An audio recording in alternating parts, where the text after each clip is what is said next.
All right. Good afternoon.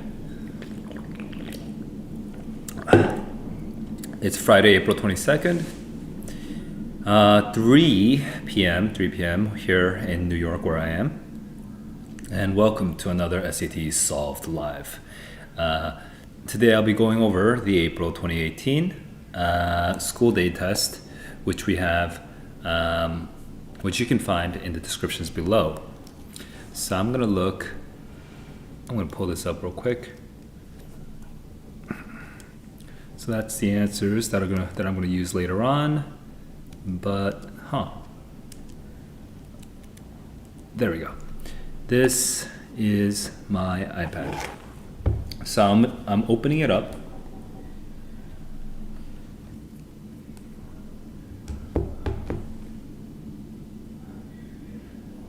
And yes, I'll be working with this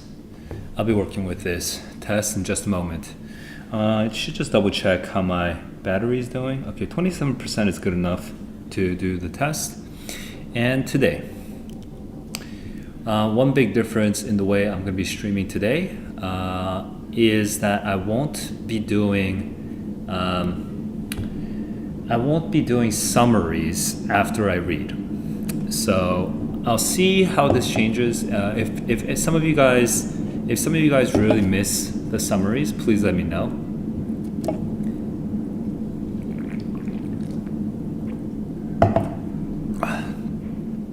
Because it's what I can say is that it's really hard for me to get through an entire test when I'm doing summaries after I read. So actually, now that I say it out loud, I kind of regret the idea. Because I do feel like it would be really valuable to always have like a record of what I really thought the first time I read a passage and what I actually remembered. So that makes me, I don't know. I have two feelings about it. The first feeling is, oh my God, that's freaking tiring. And then the second one is, yeah, but it's really valuable.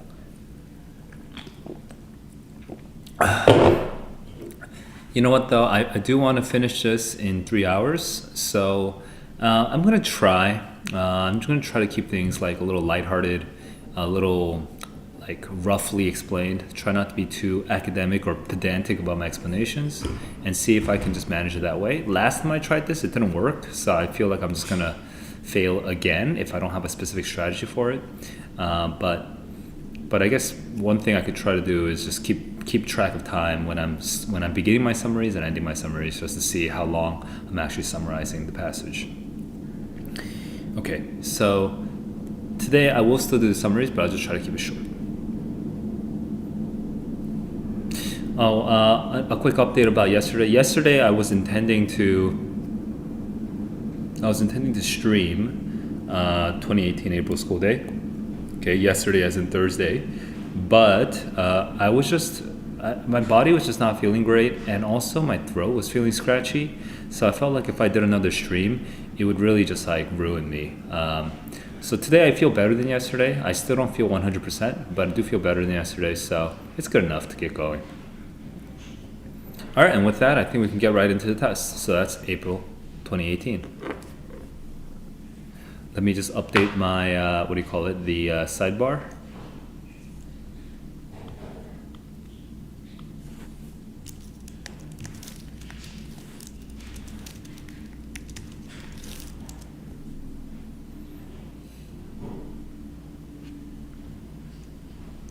And that should get us going.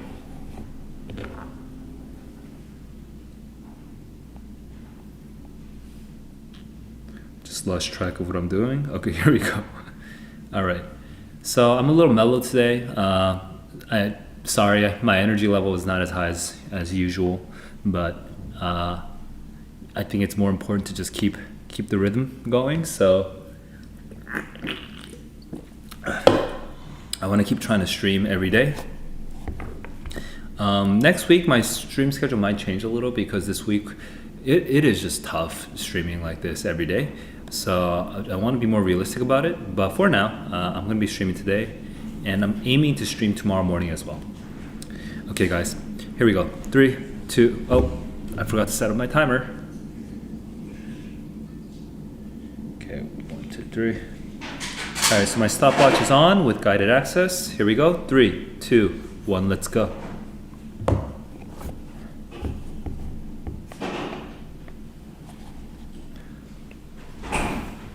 Whoa, whoa, whoa. Why is this not working? We're talking about Gogol, The Mysterious Portrait. It's from Gogol himself. Okay, published in 1835. Charkov was an artist of talent, which promised great things. Observation, thought, strong inclination. Okay, so there's going to be some problems with his talent, something where he's underutilizing his talent. Look here, my friend. It would be a shame if you waste it, but you are impatient. You have to be attracted by anything to fall, and you won't even look at it. Don't become fashionable. Your coloring begins to assert itself too loudly. Your drawing is quite weak. You're striving after the fashionable style. Have a care. Society begins with a shiny hat. Foppish neckerchief.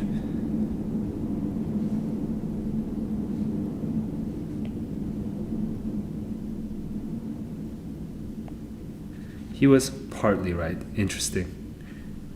Wanted to enjoy himself, to play the fop, to be youthful.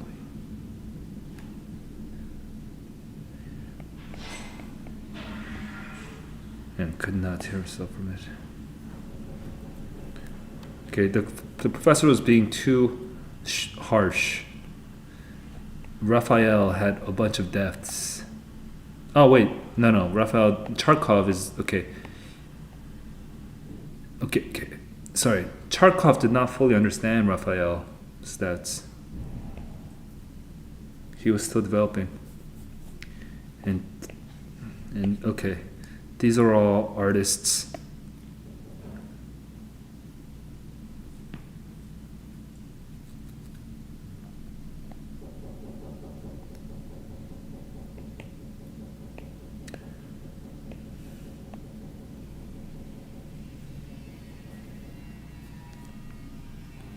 Estranged. It sometimes vexed him.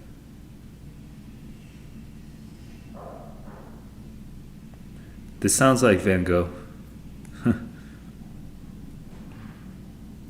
A funded capital? I don't fully understand this. Is that sarcasm?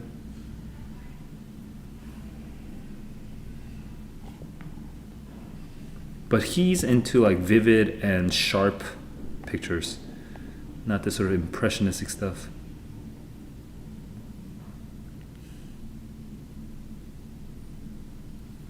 Money is a real issue for him. Money is an issue for him.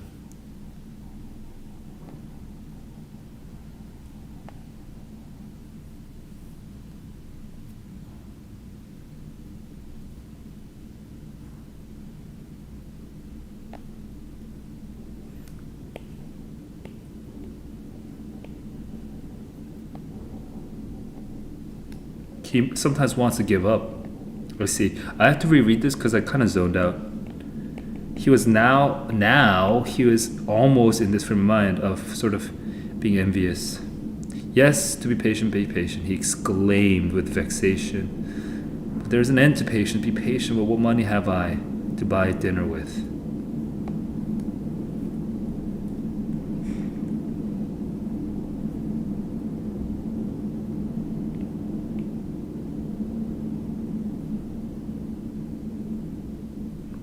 What use is it?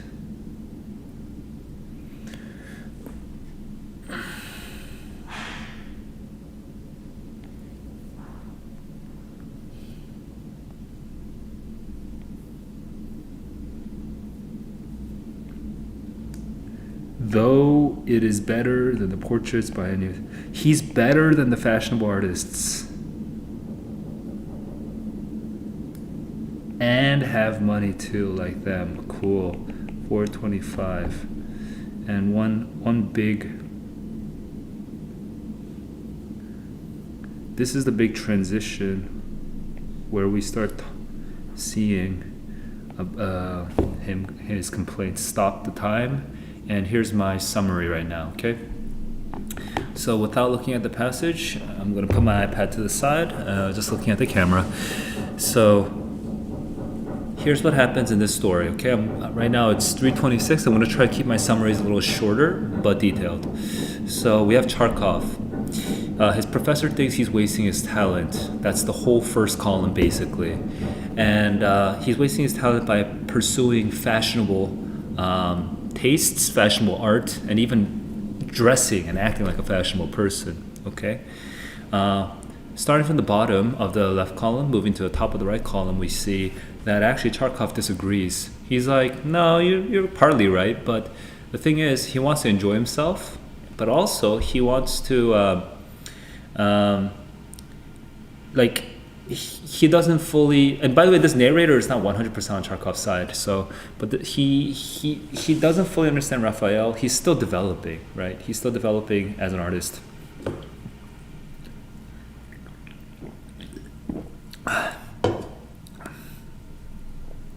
Raphael, Titian, the Flemish, right? He thinks that these masters, he has his opinion about them, which is that these masters are not some sort of irrecoverable secret, that actually art has gotten better over time, except for this one exception. And this is where we start having transitions. And we're kind of in his mind. We're half in his mind right now. But starting in the middle of the right column, we start talking about how he is against, he doesn't fully understand like the French and German impressionists. It sounds like the impressionists from my weak art history knowledge.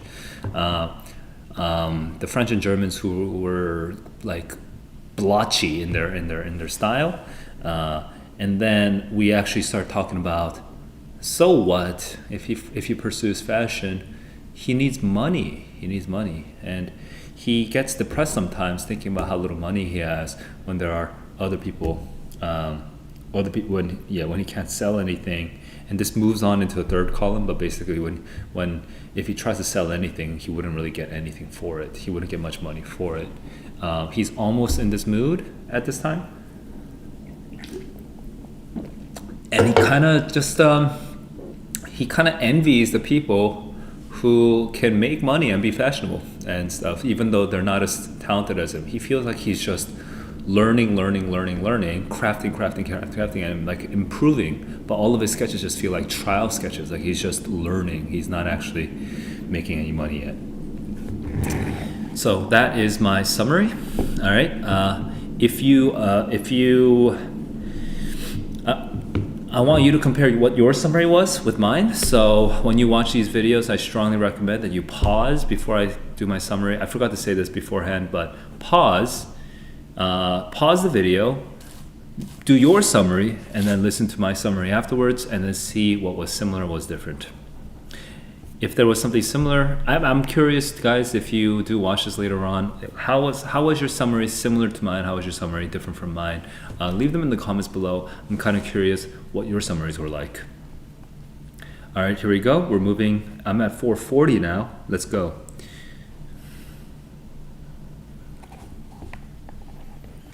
Three, two, one, let's go. Influence of a professor. Struggles of a... Yes, correct. I didn't make a prediction right now, so that's actually harming me right now, but here we go. The first paragraph serves mainly to establish the outlook of the... I saw this word, outlook, of the professor, of a critical... Not a central, it's not central. Defining artistic traits, maybe. Interesting. We're not ironic. I'm going through process of elimination. I guess relationship. I'm going to do 520, and I'm going to come back to this in a second. Okay. Here we go. The passage suggests that the professor believes that great art should be not fashionable. Basically, not fashionable. Let's double check. A, B, C, D. Not overly popular, pleasing, but not overly. Technical but not garish. So I was looking for not fashionable. I can't find it right now. Now obviously I know it's going to be the left side, so I'm not even going to look at the. I'm not going to look over here. I'm going to look for what great art is. I'm looking for great art. I forgot to switch to blue. Where's great art? Great art. Great art.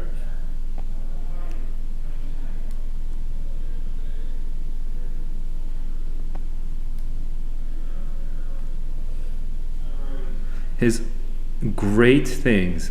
Observation, thought, near to nature. Okay, here we go.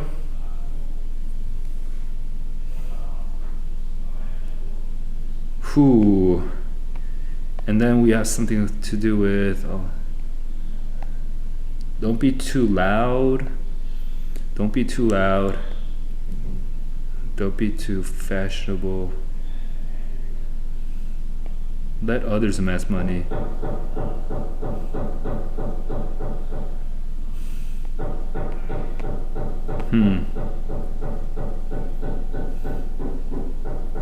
You need to be. We don't know about pleasing to the eye. We don't know about technically. Huh, this is really hard. What the hell? Original and patient? What the hell? Hang on. This goes up until 22, so I'm looking before 22. So I'm looking at 5, 11, and 15. What the hell? I really don't want to have to do this. 5. 11. Because it strikes the eye at once. 15. Okay, 15 is not useful. So it must be 11. Basically, don't be too loud. Not garish. Yeah, I guess technically accomplished. What the hell? Where do you get technically accomplished? That's 7:45. That took way too long. Holy crap! That took 2 minutes for that. The world fashionable moves me trendy. That's correct. 7:55. One point of disagreement between Charkov and his professor concerns whether making money destroys. This could be true. Concerns whether it's okay to be fashionable or not. He wants him to not focus on money, but he could control himself. He could control himself. So that's one thing. He saw something in them.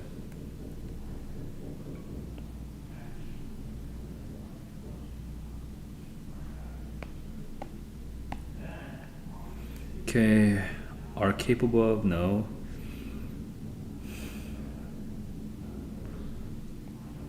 Yeah, we don't know about destroys. Yeah, that happens. 8:45. Want probably means lack. Dire lack, desire of money. Need for money. Sure, 8:55. High or anti-money. Okay.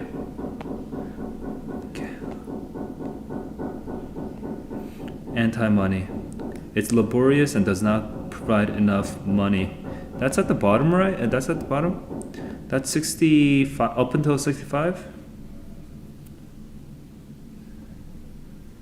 Where's the laborious, though? Okay, I guess 74. I'm gonna go with 74 to 77. There we go. 933, 930 on 5, I guess. The last paragraph serves primarily to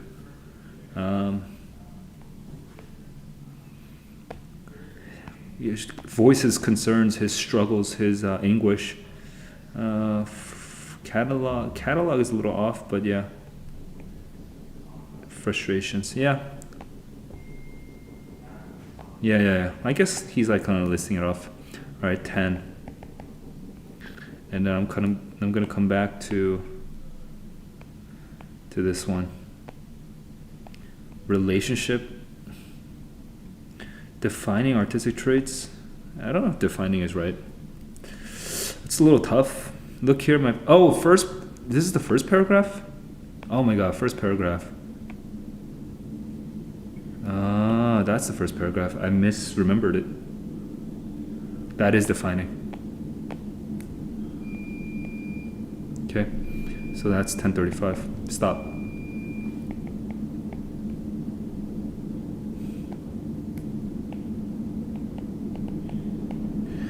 Okay, so I don't feel 100% on these. I struggled through it a little more than I was expecting.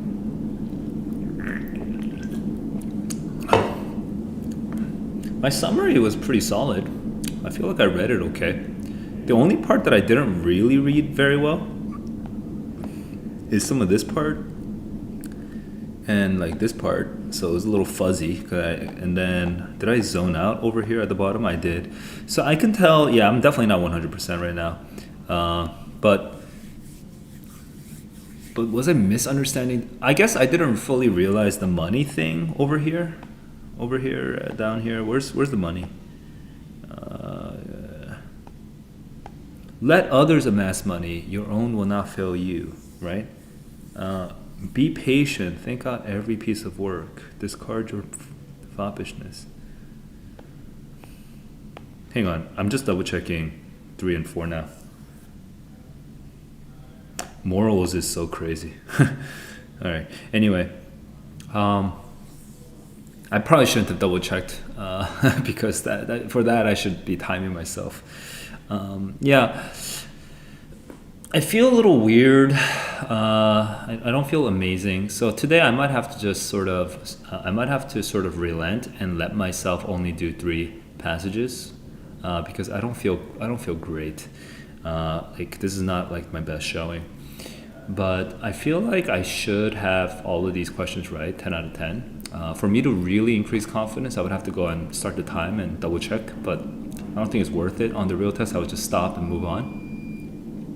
So I'm going to score myself. Here we go, scoring. Scoring.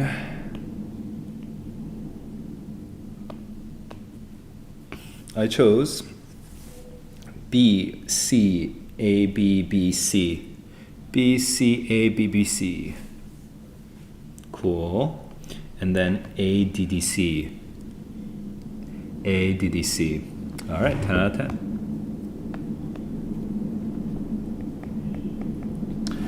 And that was pretty solid. Here are my tips for this passage.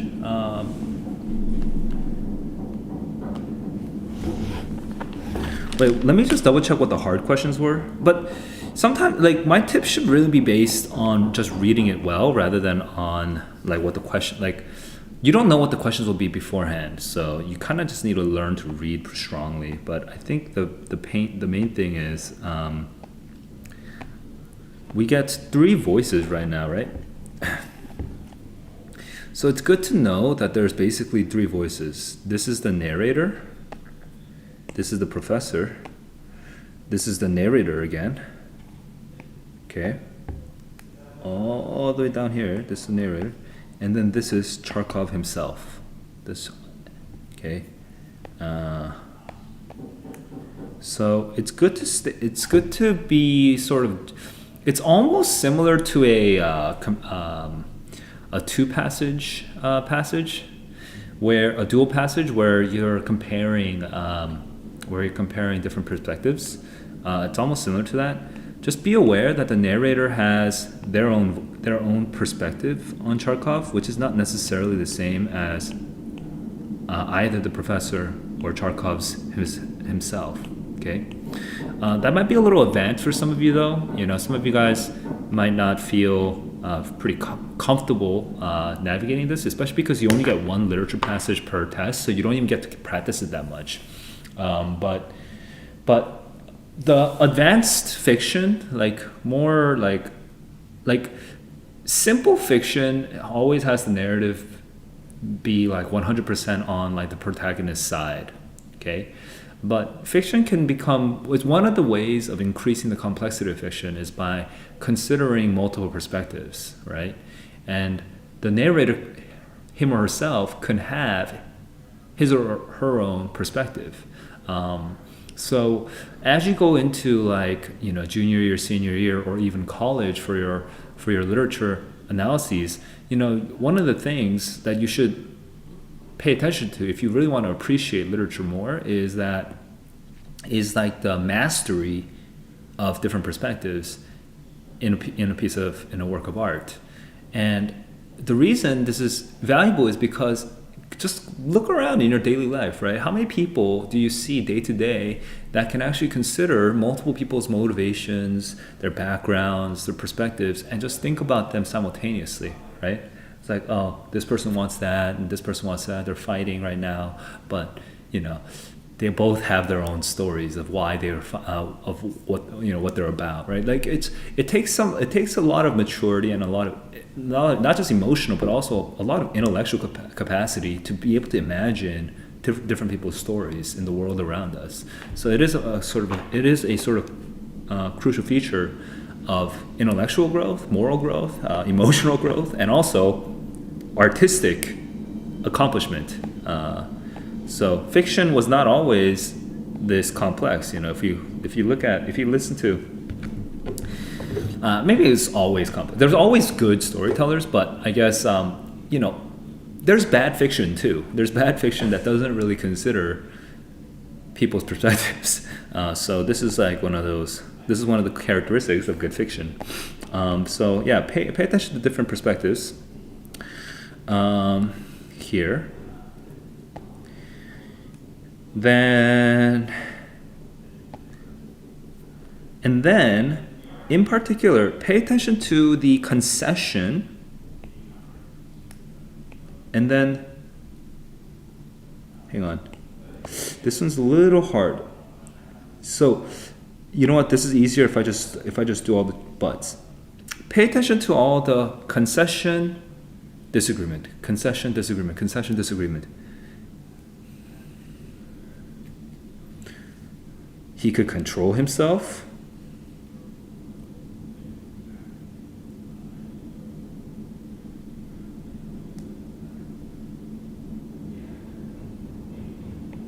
Okay.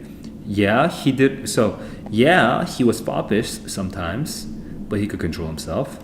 Yeah, he didn't yet understand fully Raphael, but he was attracted to these guys.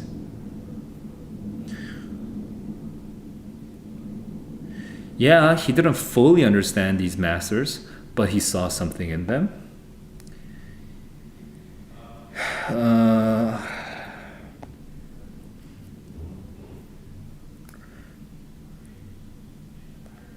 He didn't disagree that the secrets were lost. He actually thought that there was more vividness in the later artists.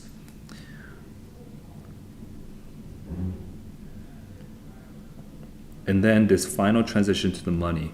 So this whole bit is him just thinking about art, his own thoughts about art. But yeah, I guess if I were to simplify my tip here, if I were to simplify my tip for the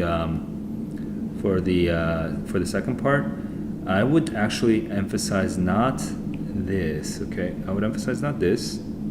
Okay, okay, I would actually emphasize more of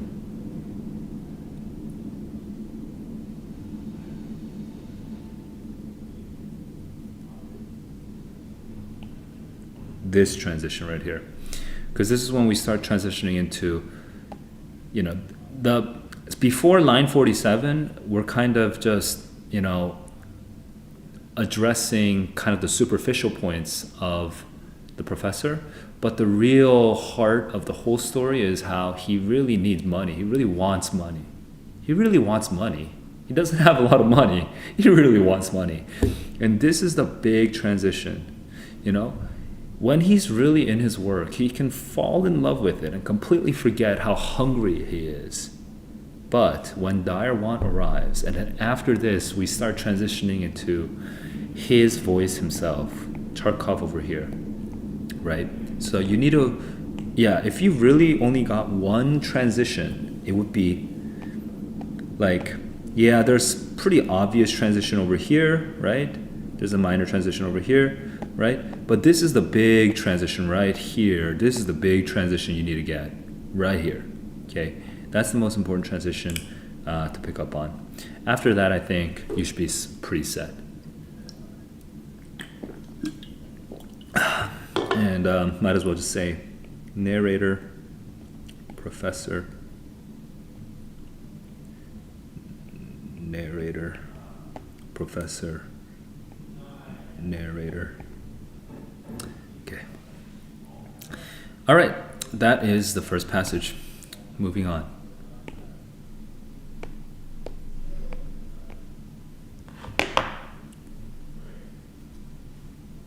Oh, I'm reading the blurb already. My eyes just went over. Yeah, I can tell something's off with me where I'm just sort of I'm less disciplined than I normally am. My mind, I think, is sort of like jumping around a little faster than usual. So I can imagine that I'm going to struggle a little a little more on some of the technical on the technical passages. But I'm going to just show you what it's like for me to go through this in real time. I think I'll try to do 3 passages, guys. I'll try to do 3 passages. All right, here we go. I'm at 10:40. 3, 2, 1, let's go.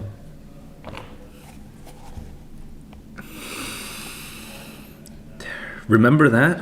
No. False memories? No, you don't. False memories afflict everyone. Now, this is something I do know about a little bit. So I can predict some things that will happen. I can imagine what kinds of interesting experiments will come out. Common to everybody.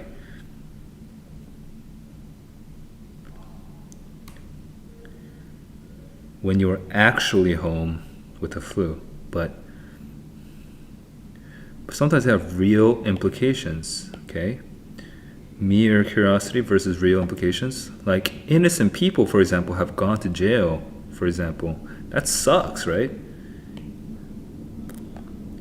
That's like an impact. What's long been a puzzle, okay, interesting. We're going into the scientific background, to memory scientists, is whether some people may be more susceptible than others. And we have a no. Afflict everyone, okay? Some, others versus everyone. False memories just always happen. 12 minutes right now. Lawrence Patihis, Irvine, sample group, same age, to 2 subgroups, ordinary and 8. Oh wow, yeah, okay. You've met people like that, the ones who know exactly. These are like the crazy ones. I have never met someone like that. Yeah, those are the super memory people. This is 12:30 right now. So show word lists, then remove the lists and test the subjects on that had and hadn't been included. A critical lure. Okay? A lure. For example, the word sleep might be falsely remembered as appearing on a list that included words pillow, duvet, and nap. Right.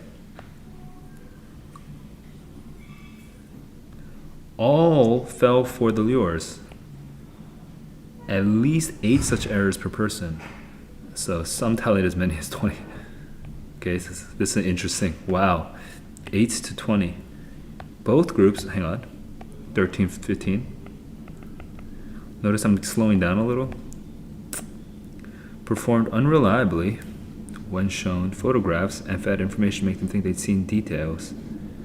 So here too, the HSAM subjects picked up as many fake images as the ordinary. Okay, this too is very useful for me. I'm at 1340. What I love about this study is that it communicates that memory distortion, no one is immune. What the study doesn't do is explain why HSAM exists at all.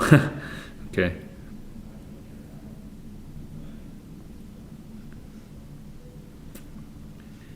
Okay, innate resistance to manufactured memories is not why they exist. Okay, it rules something out.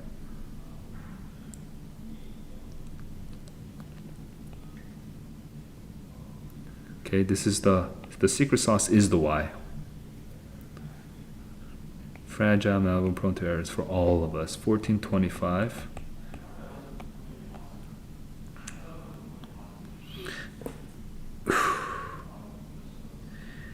The recall of words included. They recall more included, but then recall of critical lures, that's the same. That's cool. Okay, of course that's exactly what I was looking for. Exactly what I was looking for. 1455, stop. So that's time. Now here I'm just going to zoom out real quick, and this is what I remember from the passage. Right now it's 3:51. I'll try to do my summary in 2 minutes. In 2 minutes, what can I say? False memories. Okay, false memories is sometimes just a mere curiosity, but actually sometimes it's really important. Like when people go to jail when they don't deserve to go to jail because of false memories. That's the first paragraph. Second paragraph goes into background. So first paragraph is about impact and definition of impact. Second paragraph goes into background, the scientific background.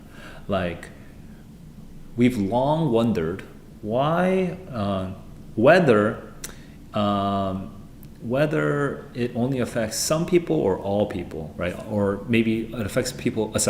Whether false memories or memory distortion, or whatever they call it, affects all people equally, or if it affects certain people less or certain people more. Okay, and we never knew the answer to this puzzle until recently, according to this essay.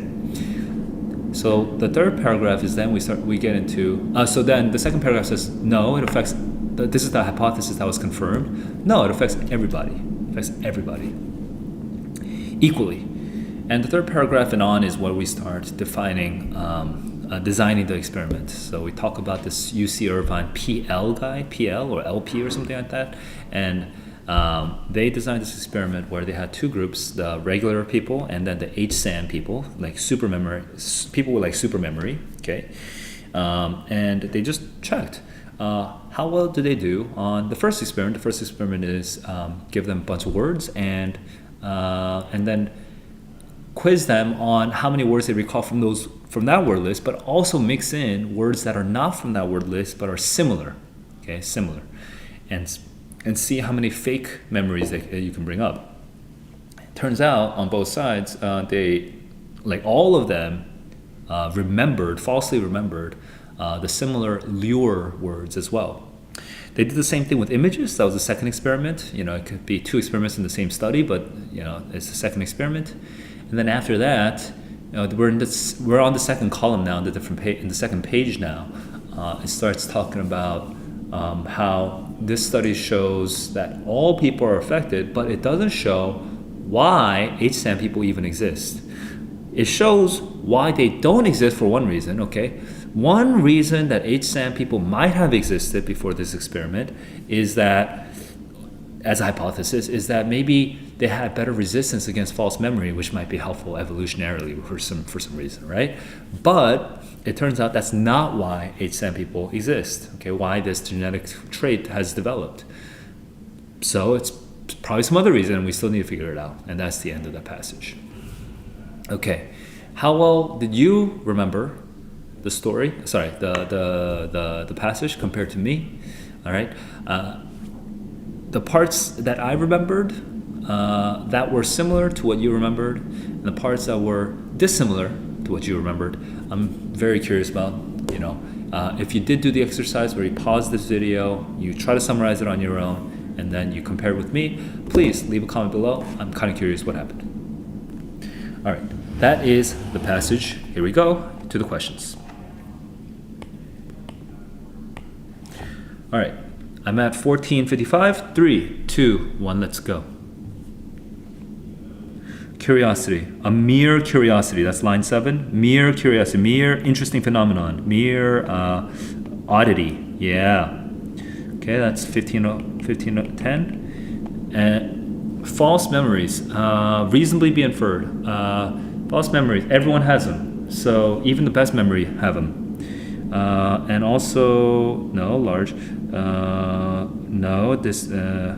damaging. Okay, that's not even inferred.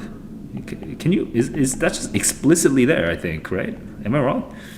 The best evidence is in the top right. So over here, top right, can have implications going to jail.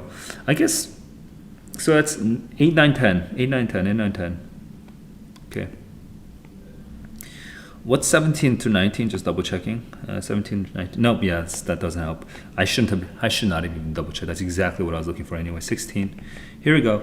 28, exact most nearly means. Exact most nearly means. Exact something with memory. They can tell you exact date, the precise date, perfect, precise 1610. Here we go. One characteristic of word lists was that each list, hang on, I don't remember, had had a theme. Yeah, that makes sense. Let me just double check, but that makes sense though. I mean, that is kind of how the example. Each list invoked a lure, right? Okay, associated with the words on the list, but that did not actually appear. Yeah, that makes sense. Yeah, this is an actual inference question. You have to actually infer this.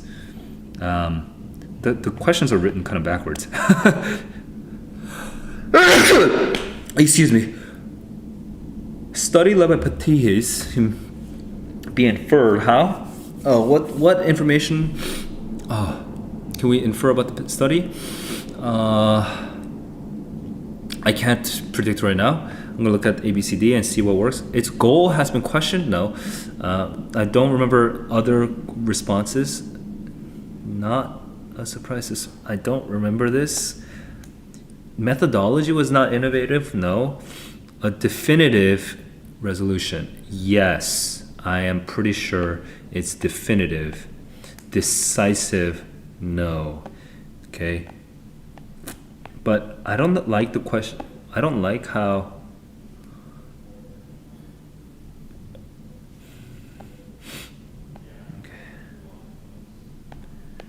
I don't like the wording of this question personally, but yeah.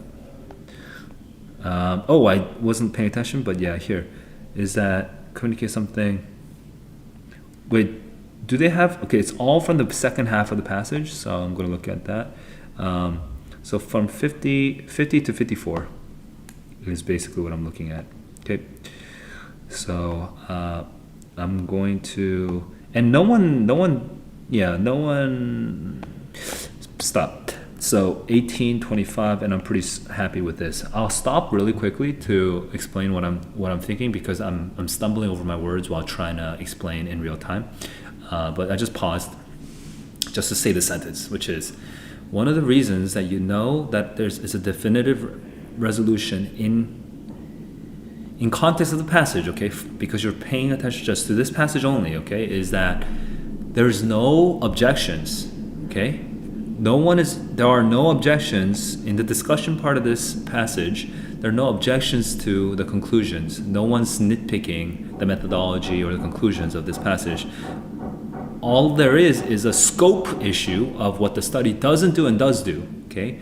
But that's not the main conclusion itself. So as long as you can separate that out, you should be solid here, okay? Which is why when I saw 50-54 and I kind of like noticed that they were looking at the bottom half of the passage, I kind of knew that D would be the right answer. Now, I might have to eat my words in 5 minutes, but right now I'm very confident that these are the right answers. Okay, here we go. 3, 2, 1, let's go. 3 more questions. What claim about the participants' recall of included words is supported by figure 1? Figure 1 is that the HSAM people remember better. The main proportion of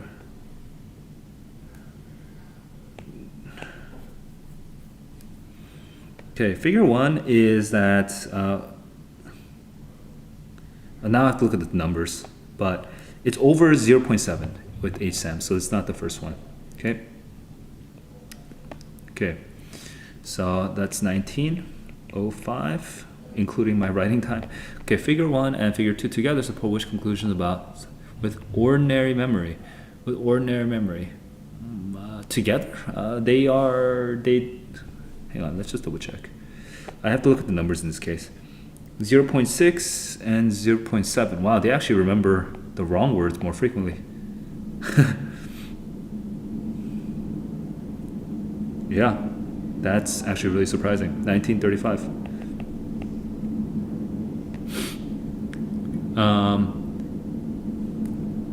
About people with HSAM, they are No, we don't know anything about visual. It basically, if we look at the numbers here, it's 0.7 and 0. Oh, a little less. H9 people actually remember it less, which is interesting. That is kind of C.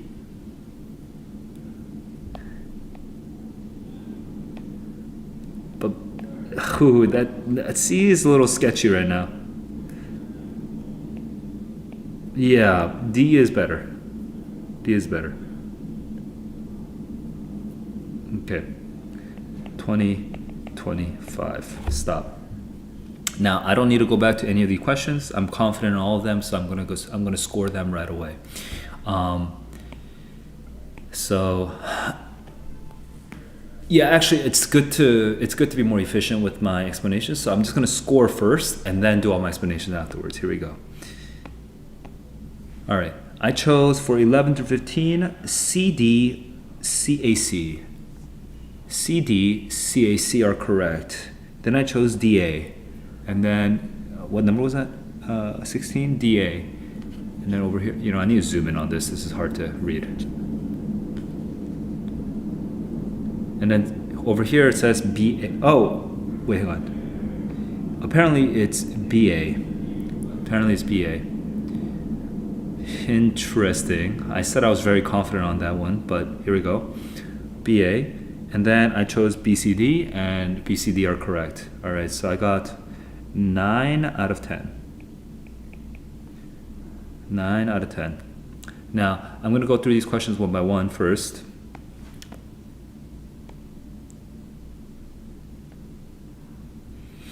All right, I'm at 16 now.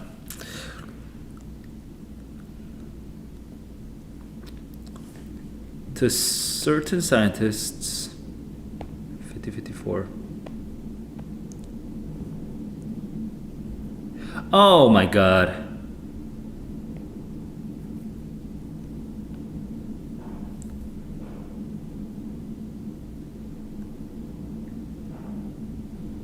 But is it D also true? Hang on. I guess, I mean, I was relying a little heavy on this, but I did originally feel a little bit of a, I felt a bit of a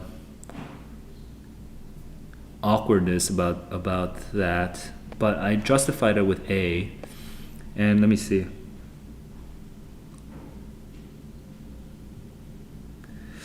The reason you can kind of feel suspicious of D is the word communicates is not that strong. So actually my justification for D didn't come from A, it came from my sort of inference that from the tone of the overall passage, which is that there's no one who objects to the conclusions, and also over here, decisive no. But here it says answers. It answers with a decisive no, which is only talking about the confidence of these particular researchers. Well, here's what I think will have happened. I think most kids will not have chosen D. It's only me with my sort of weirdly specific logic. So I would be very curious if you guys, whoever did choose D, I wonder what your reasoning was, okay? Because the way to not choose D, is by focusing on these two words. Communicate is not very strong, okay? And then, hang on, what happened here? And then answers with a decisive no, okay? With a decisive no. These two words, I'm looking at 16 right now, so I'm gonna actually tag this 16. These two words should actually make you doubt D a little, okay? And if you doubt D enough, you can just double check A, B, and C, and then if you see the word certain, certain scientists, right? You can see that these researchers have suspected that no one is So it's not a surprise. This is the suspected. What line is this? This is line 52. Okay. So as long as you're aware of this, then you should be solid. And I actually think that this is not even necessarily a hard question. I think most kids would have gotten this one right. It's just that I became overly confident on something without double checking B. So this is actually just, for me, I think it's more of a confidence error rather than like a reading error. I just was overly confident on this instead of like being like, hey, I should go and double check. So it's, yeah, it happens when I'm overly confident. So that's 20. That is 20 minutes and 25 seconds. Seems like they're doing a little bit of construction upstairs. I don't know if you can hear, but yeah, there's a little bit of background noise. I hope that doesn't bother you too much. Okay, I'm gonna do one more passage today, and then I think I'm done, just because I'm not feeling super hot. So here we go. Okay, I'm at 2025. 3, 2, 1, let's go. Oh, stop. I just realized I didn't give tips. Tips for the previous passage. Tips for the previous passage. I think you just need to be able to understand what each paragraph is doing. So remember, my memory of this passage is really solid, I think. You should just know. First paragraph, that's like the impact. Second paragraph, that's the hypothesis and the answer. And then third and fourth and fifth.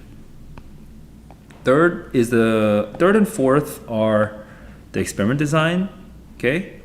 And in the fourth paragraph, we actually have two types of experiments. We have the verbal, and then second, we have the visual experiments as well. And then from here on, it talks about what it does conclude and what doesn't conclude, okay?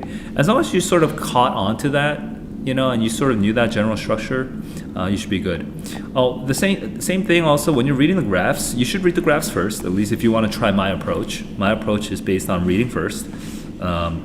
When you read the graphs first, you should definitely like notice. I don't know if it's really important to know the numbers. When I read the graphs, I don't like try to memorize the numbers. That's not very useful. I only go back to the numbers if the questions ask me. But you should see the trends here and see what the meaning is here. And what's really interesting, okay, is I didn't compare the numbers at first. If I did compare the numbers from the first figure and the second figure, and I looked at, HSAM went from 0.7 down to 0.7, and ordinary went from 0.65 to 0.7, right? If I kind of like paid attention to those numbers, I think it actually probably would have made me more confused, if anything. Okay, so again, I wouldn't focus so much on the numbers, but instead what should you do? You should focus on the trends, which is, HSAM people do remember the words better. They do. It's just that they also fake remember words better, just as badly as ordinary people.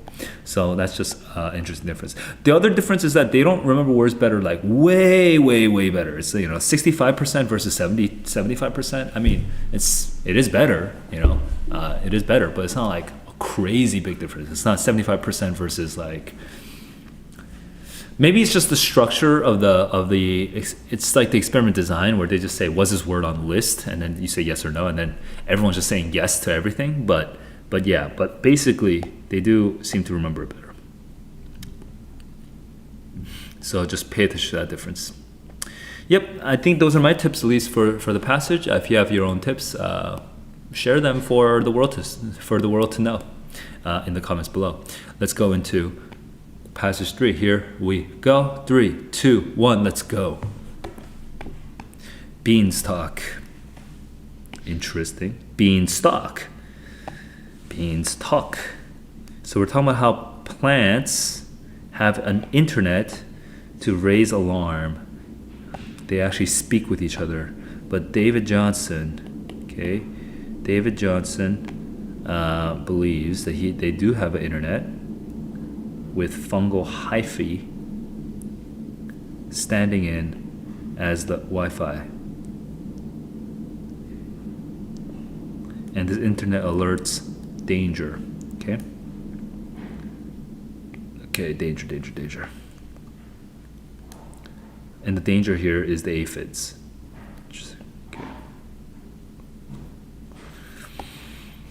Okay, so we're gonna see mainly one scientist's. Research, 2125. His past work background. They respond with chemicals.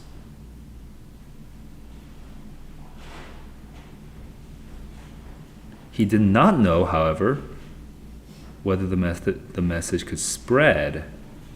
So he set to find out. To show if fungi were the messengers.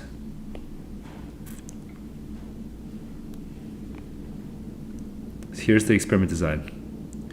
Mesocosms. 5 beanstalks. Mesocosms are just plots, basically plots. We're allowed to grow for 4 months, and during this time, every plant can interact with symbiotic fungi. Had the same relationship in each mesocosm.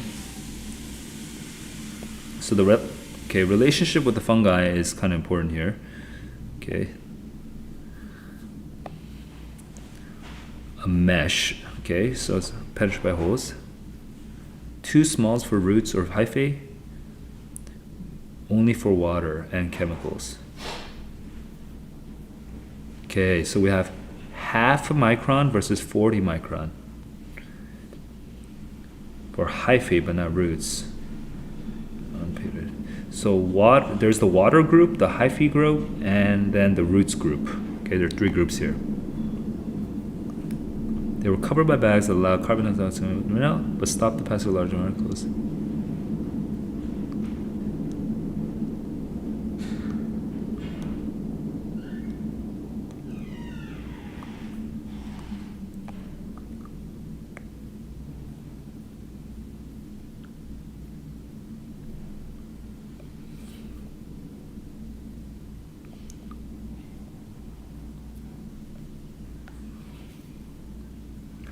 Kind of confused by the experiment. I'm genuinely a little confused. Severine half feet penetrated, and the central plant was infested with aphids. Okay, I understand that part, but something about this rotation I don't fully understand. At the end, collected the air inside the bags, extracted any vesicle comatose, absorbed into a special portal. By the way, I'm at 2355. Tested those chemicals on both aphids and wasps. Each insect was placed in an apparatus that had 2 chambers, one of which had the sample of the volatiles, and odorless control. Oh my god. What are these? What's these?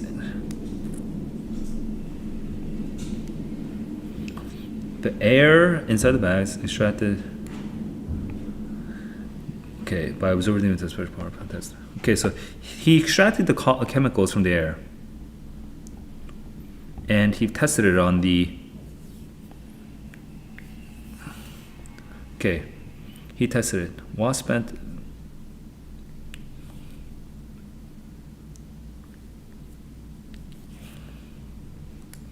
Okay, cool.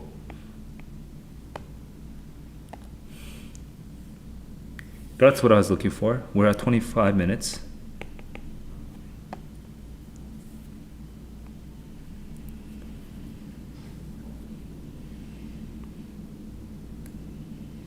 Crucially, okay, the team got the same results. The case uninfested plants have been in uninterrupted hyphal contact, but had the root contact blocked. So this is the H group. I see. But if the water group had been blocked,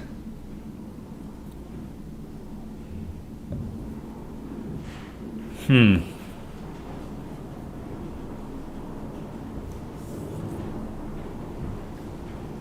then this is the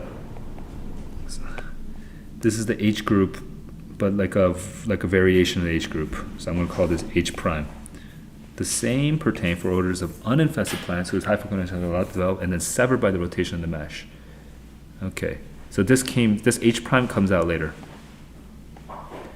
Broad beans then really do seem to be using their symbionts as a communication network.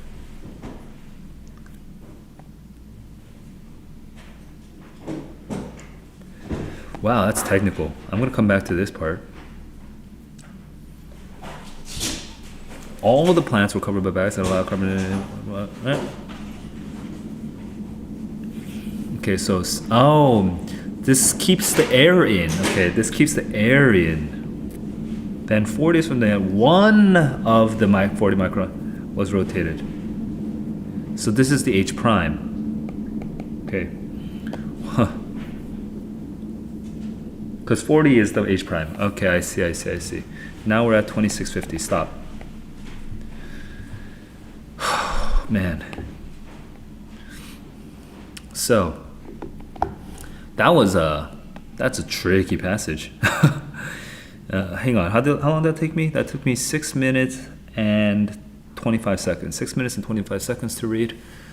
I'm pretty happy with that though. 6 minutes, 25 seconds to read for a very confusing experiment. The experiment design was very involved. And so the SAT sometimes does that where they have like an experiment that's sort of complicated to understand. So it took me a while to figure out exactly what was happening. But you notice what I did, right? I didn't reread the same passage more than twice. Okay, I read it once. I tried to read it one more time, and I was like, I put a question mark next to it, and I came back to it afterwards, which paid off. It paid off, and that's how I try to do it. That's how you should try to do it. Okay, so that's that. Let me do a quick summary, but before I do that, let me just take a quick 15-second break.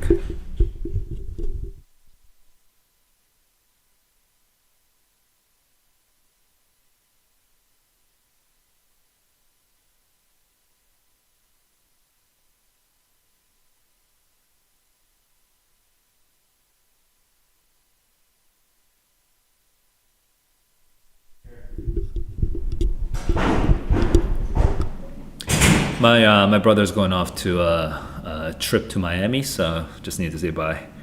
Okay, so here's my summary. Okay, I'm gonna flip to a different page. Here's my summary of the passage. If you are watching this, as a replay, you should pause the video right now, and you should think about what the summary is when you read it. You should try to summarize it from beginning to end to the best of your ability first, and then compare it with the way I'm about to do it. Okay, here we go.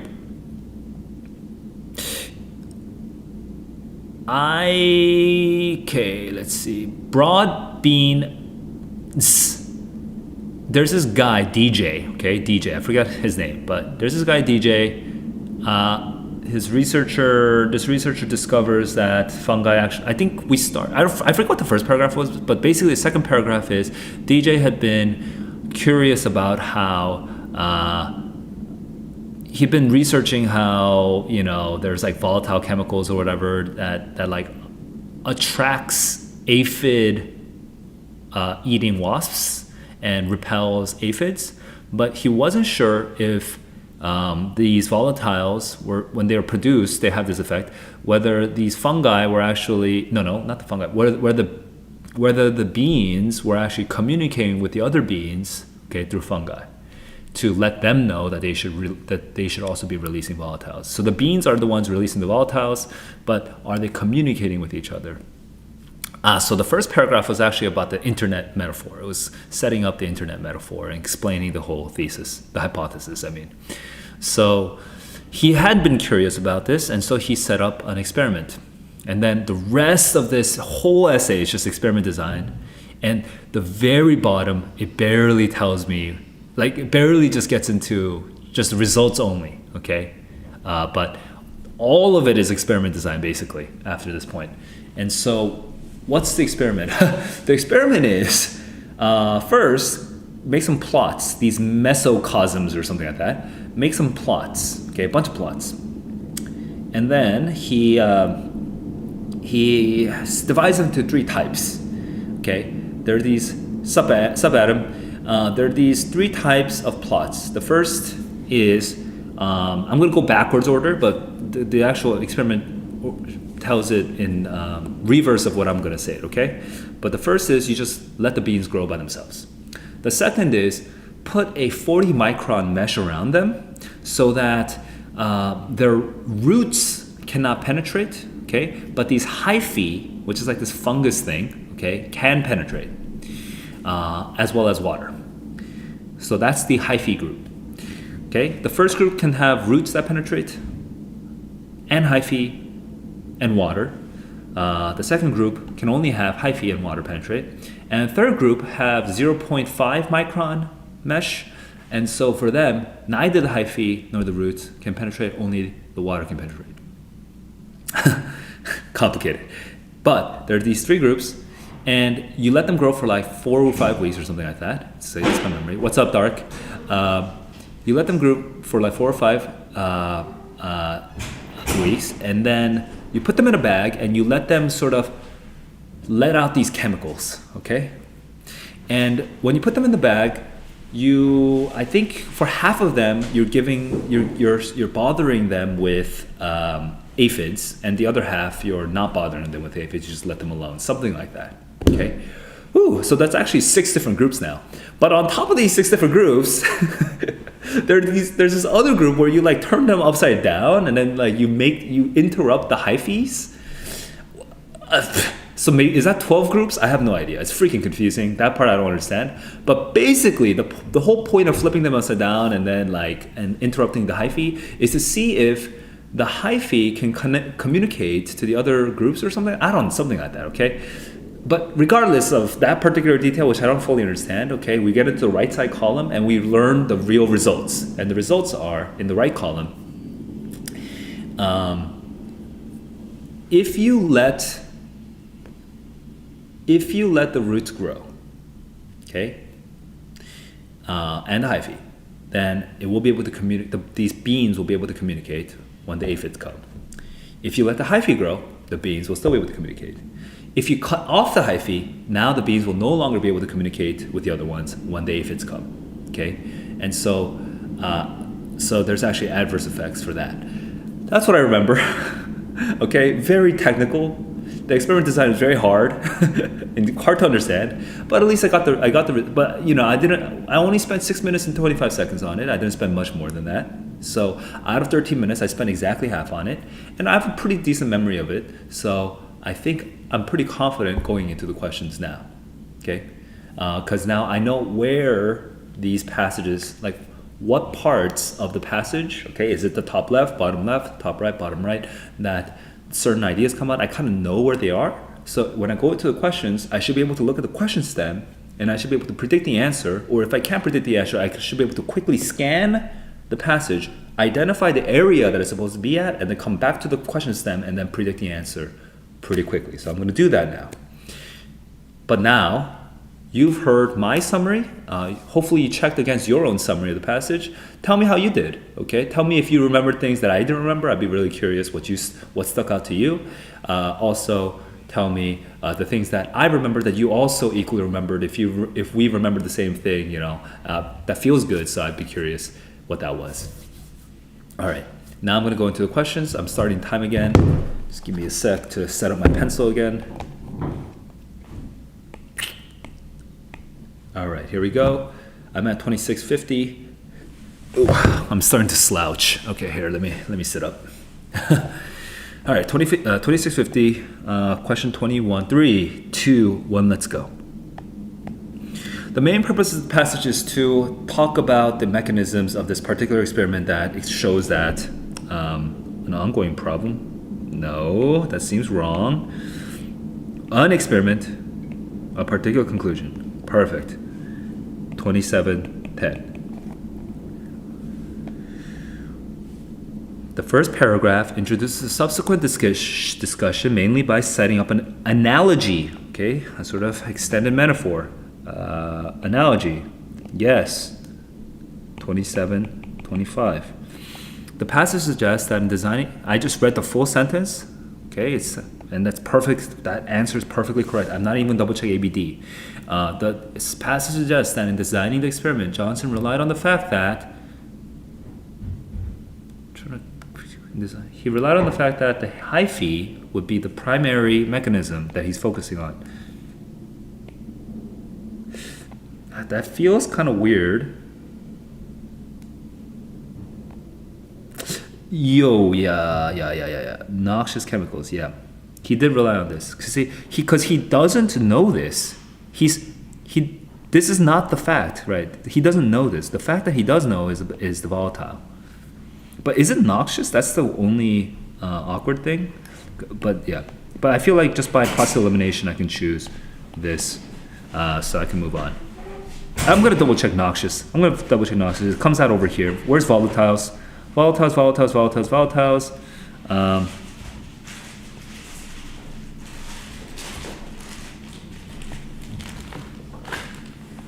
And we have,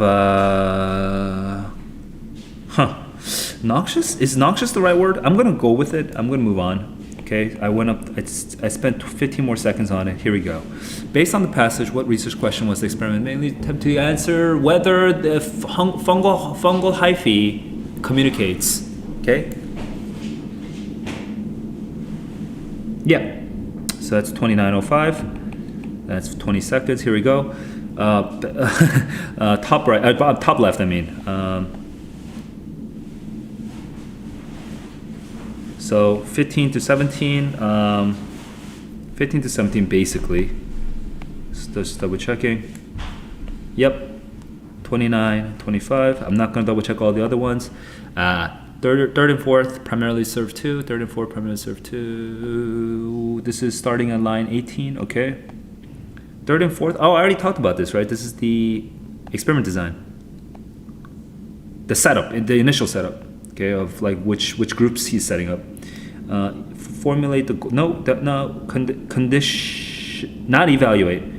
Conditions is kind of an awkward word for me, but nothing else is correct. So yeah, that is basically experiment design. 30. That's 30 minutes right now.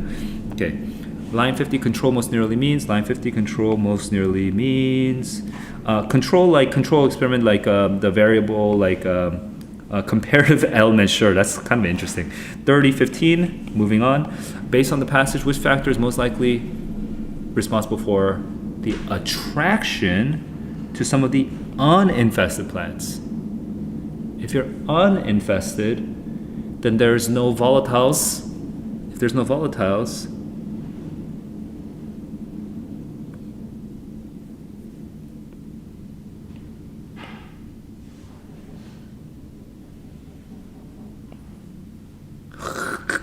is that right?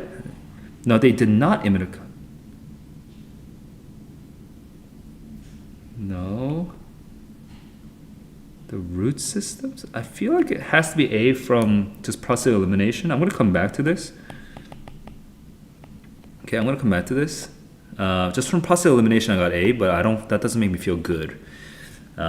Which choice best describes the nature of the relationship between broad bean and fungi? Broad beans use fungi to communicate. Ooh, beneficial. We don't know. Do we know if the fungi benefit? And the other experience is higher? Codependent? This seems like, okay, it could be B or D, just from process elimination, because I only know one organism. This is the one that I know right now, but like, I don't, do they need to produce chemicals? Like, do we know anything about fungi benefiting in some way? I don't remember that at all. Here we go. Such a general response no doubt helps the plant first attacked by and it helps the fungal messengers by preserving their hosts. Okay, nah, never mind. It's D. But no, it's not D. It's mutual. Okay, it's not D. Because chemicals is not the right focus here. Okay. So from memory, I could not get that one. I had to just double check. The best is 72, 76. Probably the last one, right? 72, 76. Exactly. The last one. Okay. So that's 32, 30. Am I done? Okay. Pause. Now I'm gonna resume time to review some of these questions, but I think I wanted to. Mexico, what's up? I wanted to say something, and I'm trying to remember what I was trying to say. What was I trying to say? I was trying to say, How did I know that I should look here? How did I know that? How did I get, okay? I think you guys might freak out about it because you might have noticed I couldn't predict the answer to this one, right? And I was like I was like wandering, and I was like, what the hell? Like, what's the answer? I don't know. And then the question I asked out loud is, do we know anything about the fungi benefiting? And where did I check? Well, my eyes were, to be honest, my eyes were jumping, but you might have noticed I jumped into this area first. I was looking on the right side first. Why? Because, okay, I don't know where it is, but I kind of know where it isn't.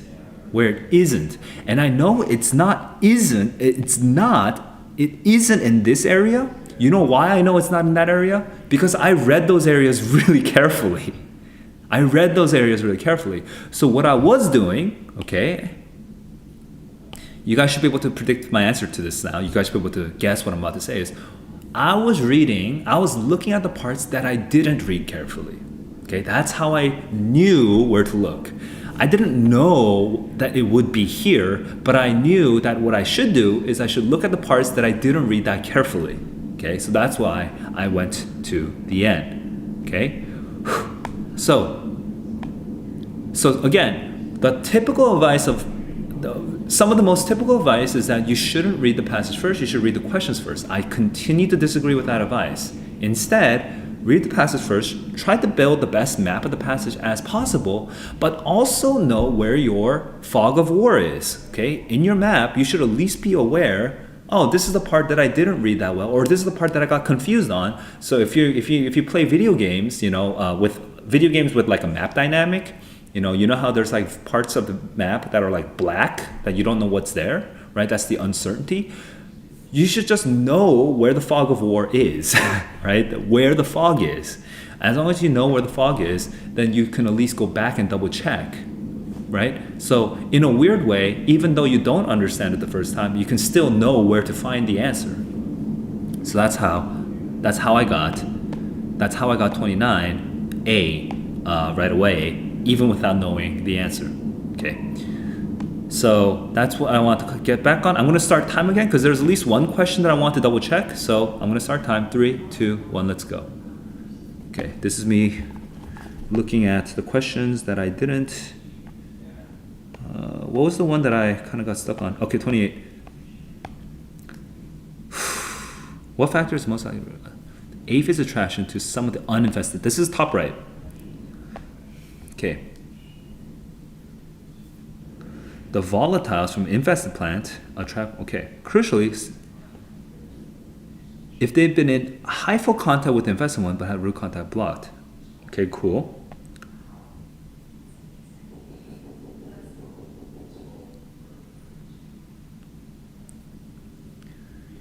The odor of uninfested plants whose high flow have been allowed to and then severed. Okay. So hang on, I kind of understand that. It's hard for me to explain right now. Okay. Some, yes, of the uninfested plants unable to receive from, yes, that's 33, 34, 33, 35. Oops, stop. 33, 35. So total time was 33, 35, and so I am going to score now. I'm going to score and then do my explanations. Where's my?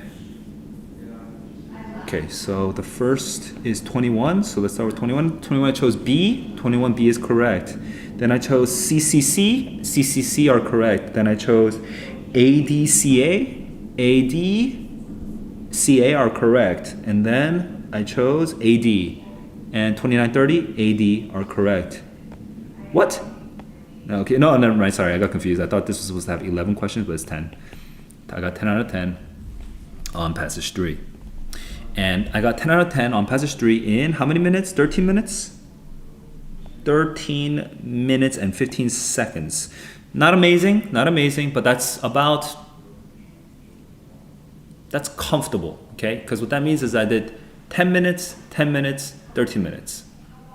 Or more like 10 minutes, 10 and a half minutes, whatever. But anyway, I'm at 33 right now. which means that I have, even if I finish the next two passages each on 13 minutes, sorry, on on 15 on 14 15 minutes each, that still gives me 5 minutes.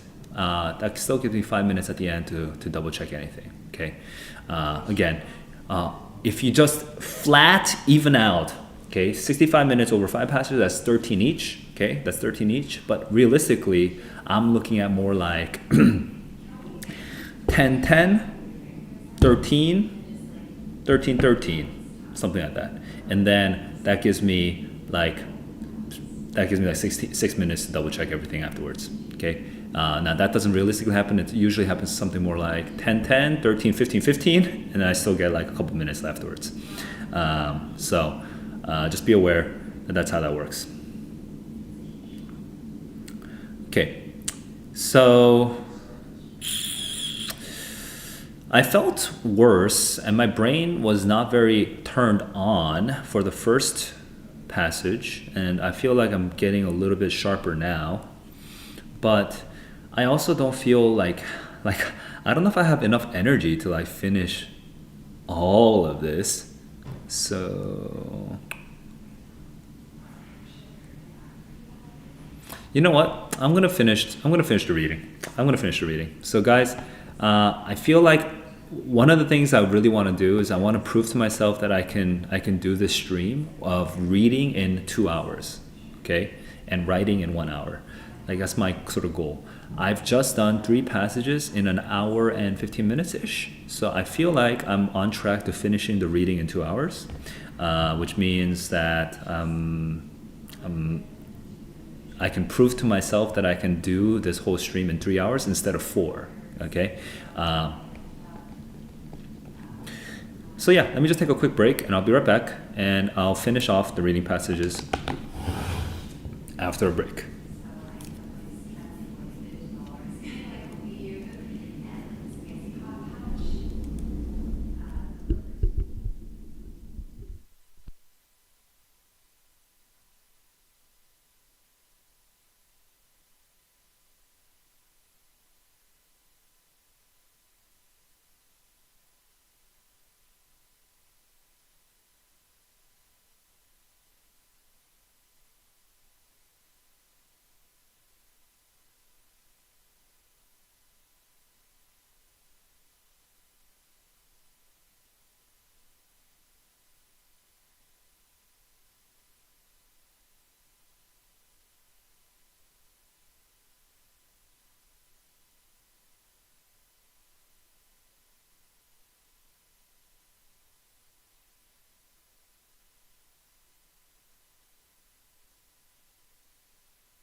All right, what's up, guys?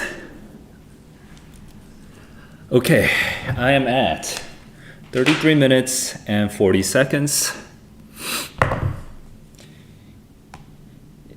Right, I always lose a little bit of time just like writing down times, but which means that it always slows me down a little bit. But I'm an adult, right? I should be able to manage with a little bit less of a buffer compared to you guys. So here we go. I'm on track to actually doing 5 reading passages in about 2 hours, which means that I should be able to do even the writing within 3 hours. I was originally, because I wasn't feeling great today, I was feeling better than yesterday, but not feeling great today. I was originally not even going to do the full reading and writing, but I think I will be able to do it. Or I'm going to try to do it. I'm going to at least finish the reading today. So I'm going to at least finish the reading today. And if I still feel like I have enough energy, I'll go on and finish off the writing as well. Okay. I'm about to take on the 4th passage. Good to see some familiar faces in the chat, by the way. Let's get right into it. All right, now my pencil, my Apple Pencil is ready. Take a quick sip.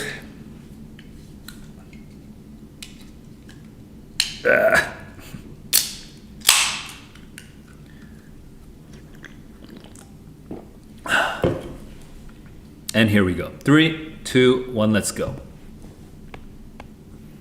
Frederick Douglass. What the black man wants. What he wants. Same year, 2 months later, the reorganization of the rebel states. Okay. Union General Nathaniel Banks instituted a forced labor policy for free.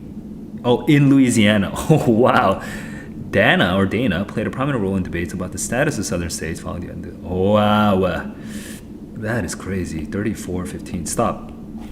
I'm going to stop here. This is not something I normally do. Okay. But maybe I should actually keep doing this. I'm going to give you my predictions for the passage. So here are my predictions right now. If you are watching this video, and if you literally only read the blurb, okay, if you haven't actually read the whole passage yet, and you've only read the blurb, I want you to compare my prediction to your prediction, okay? Here's my prediction. So it's kind of a complex situation, but like not looking at the iPad, here's what I understand. There is the southern states, the Confederacy, the Confederate states that tried to break away from the Union, okay? And in Louisiana, after the Emancipation Proclamation, after the end of the Civil War, which ended in 1865, right? It ended that year, I think. Louisiana kind of rebelled, in their own way, against the Union, the federal government, and probably like those the 13th, 14th, 15th Amendments. I don't know what years they came out, actually. It's hard to remember. But Louisiana kind of rebelled against the spirit of the law by forcing freed African Americans to do labor, basically slave labor. So it's just like, okay, they're not slaves, but they're going to do slave labor. It's kind of a, oh my God, thank you guys. Thank you, Dark. I keep doing this.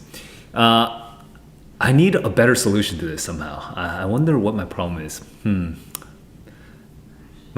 know what it is? The screen is too small here. I'm gonna change how my monitor makes this show up to me.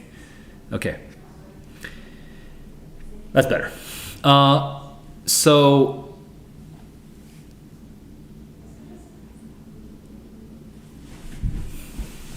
not looking at the screen though, I still want to say, right. And so right now, Frederick Douglass is going to talk about what the black man wants, as in he's going to make a statement on how this is really unjust, okay? And then Dana, I have no idea if Dana is going to be on the same side as Frederick Douglass, or not. But Dana seems to be somebody who is not black. He doesn't seem to be black, as far as I can tell, and he seems to be someone who's more in the legislature, more in like the law side. But I don't know if which side he's sympathetic to. But the title says something like, I'm actually not looking at the screen. In fact, I'll change it so that you can definitely know I'm not looking at the screen. But like, it says something about like the reorganization of the rebel states, but they call it the rebel states, right? So it's kind of like, I can't tell if it's positive or negative. Like, I don't know what side it is. So I can't make a prediction actually about exactly what that will be. So I'll have to adjust my prediction when I read like the first couple sentences of passage 2. But for now, I'm going to go into passage 1. Frederick Douglass, I'm expecting him to say something about how the state in the state in the South, especially in Louisiana, is a travesty. It's like it's a mockery of the law. It's probably his position. All right, so that's my prediction. How was my prediction compared to your prediction? What seemed different or similar to you in your predictions? All right, we're going to get into the passage now. I'm going to start time again. 3, 2, 1, let's go.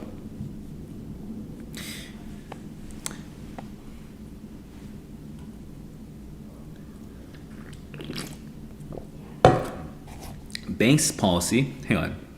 Oh, Banks. Okay, it's this guy. What the heck, man? My pencil. Oh, thank you. NB. NB is no bueno. I hold that Banks policy is our chief danger at the present moment. It practically enslaves. It makes a mockery. Exactly what I said. What is freedom? It means to choose your own employment. When, where, and what? And for what? Otherwise, he's a slave. He's turning freemen into slaves. It is slavery. It defeats the intentions of the government. Okay, we're at 3510. I have had but one idea for the last 3 years to present. Is the old abolition phraseology. I am for the immediate, unconditional, and universal enfranchisement of the black man in every state. Without this, his liberty is mockery. Without this, he is at the mercy of the mob. Right. Privilege versus a right. He has no... Right. He needs to be able to protect himself, but he can't do that. 3545. Okay, interesting. We're going with counter arguments. Apparently, it could be premature. Maybe it's let us have slavery abolished. Let us labor have it. Then suffrage. I do not agree that this is too fast. We should just give him everything. The Constitution. If you disregard the conviction forced about, if you disregard the truth once, then it will harm again in the future somehow. It requires us to produce the same conviction afterwards. I see. Hard to explain in my own words right now, but yeah, this is the hour. Now is the time. Now is the time. Our streets are in mourning, tears are falling. Chastisement we have come up. I fear that if we fail to do it now, we may not see the same disposition. 36:45. Pause. Okay.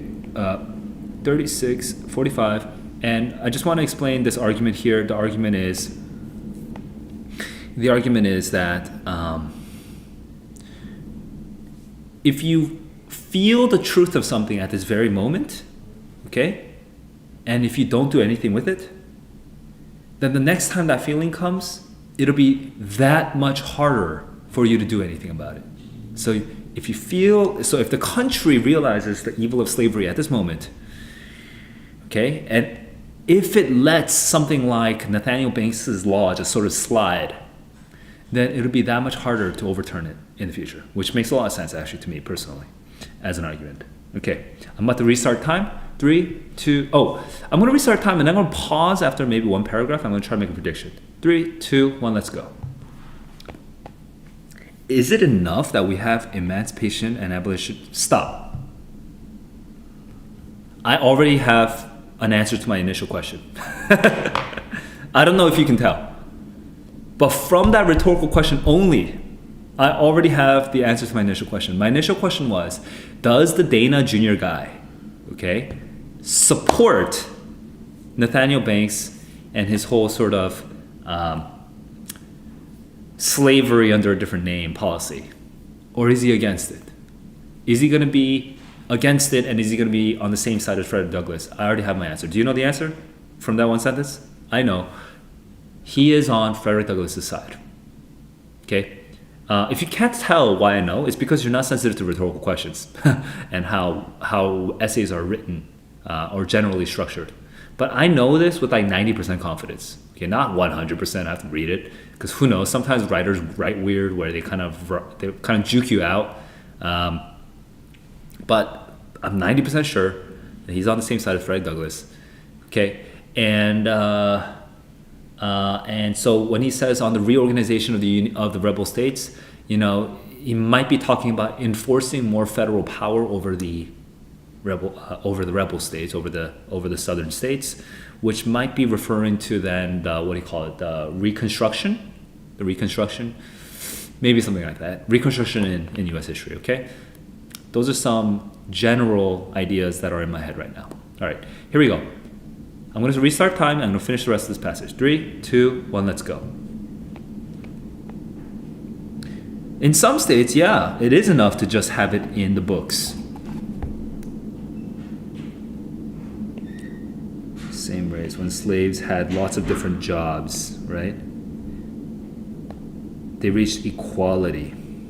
Their children became patricians. But my friends, this is a slavery of race. This is different. They've been taught it's divine. Has the Southern heart fire for nothing? Of course, they're not going to change all of a sudden. They look upon the Negro as the cause of their defeat and humiliation.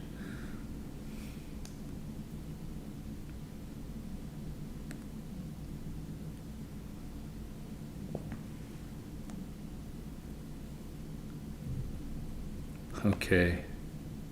Then we focus on the laws. The laws are not good. The laws are not good. So they declare banishment. They declare they cannot testify, cannot hold land, cannot vote. With these 4 million, either you must have 4 millions of all these, or you must have 4 millions of these. Choose. It has got to be decided soon, now. Okay, similarity.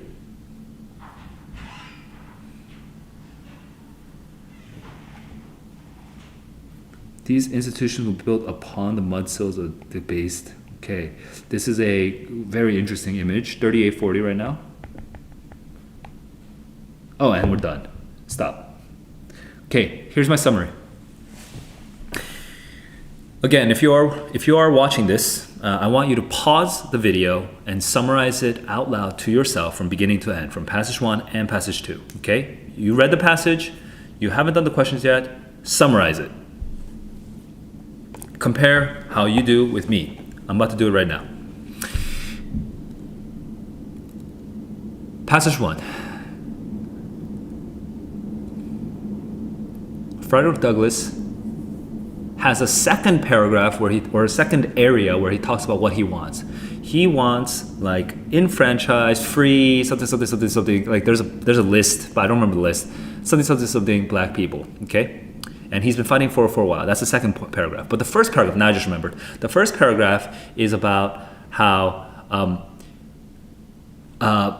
it's slavery under a different name. What they're doing, what Nathaniel Banks is doing, goes against the spirit of the Constitution, the spirit of the law. It makes a mockery of the good intentions of the government. Okay, it's just slavery under a different name. What is freedom? Freedom is being able to choose how to work, when to work, where to work, etc. And then he says in the second paragraph, somewhere in the middle, he's always been standing for the same thing. And then after that, he talks about how I don't remember. What did he talk about? I don't remember right now. I don't have any key words. Weird. I don't have any keywords right now. Okay, I'm going to move on to passage 2 and then see if I can remember the rest of passage 1.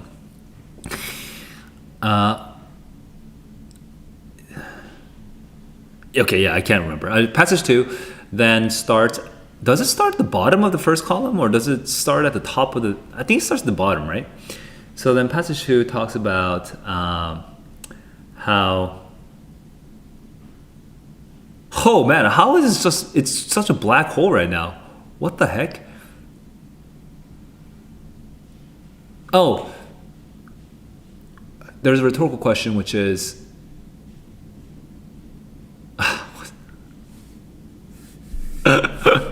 Oh, is it enough? Is it enough to just have it in law? Is it enough to emancipate a slave in law? And then he talks about historically, historical slavery may be, but then he distinguishes historical slavery from American slavery, which is a slavery based on race, where the white Southerners have been taught that this is the divine order of things, that the white are superior, the black are inferior, and I just remember what Frederick Douglass was talking about at the bottom of his passage.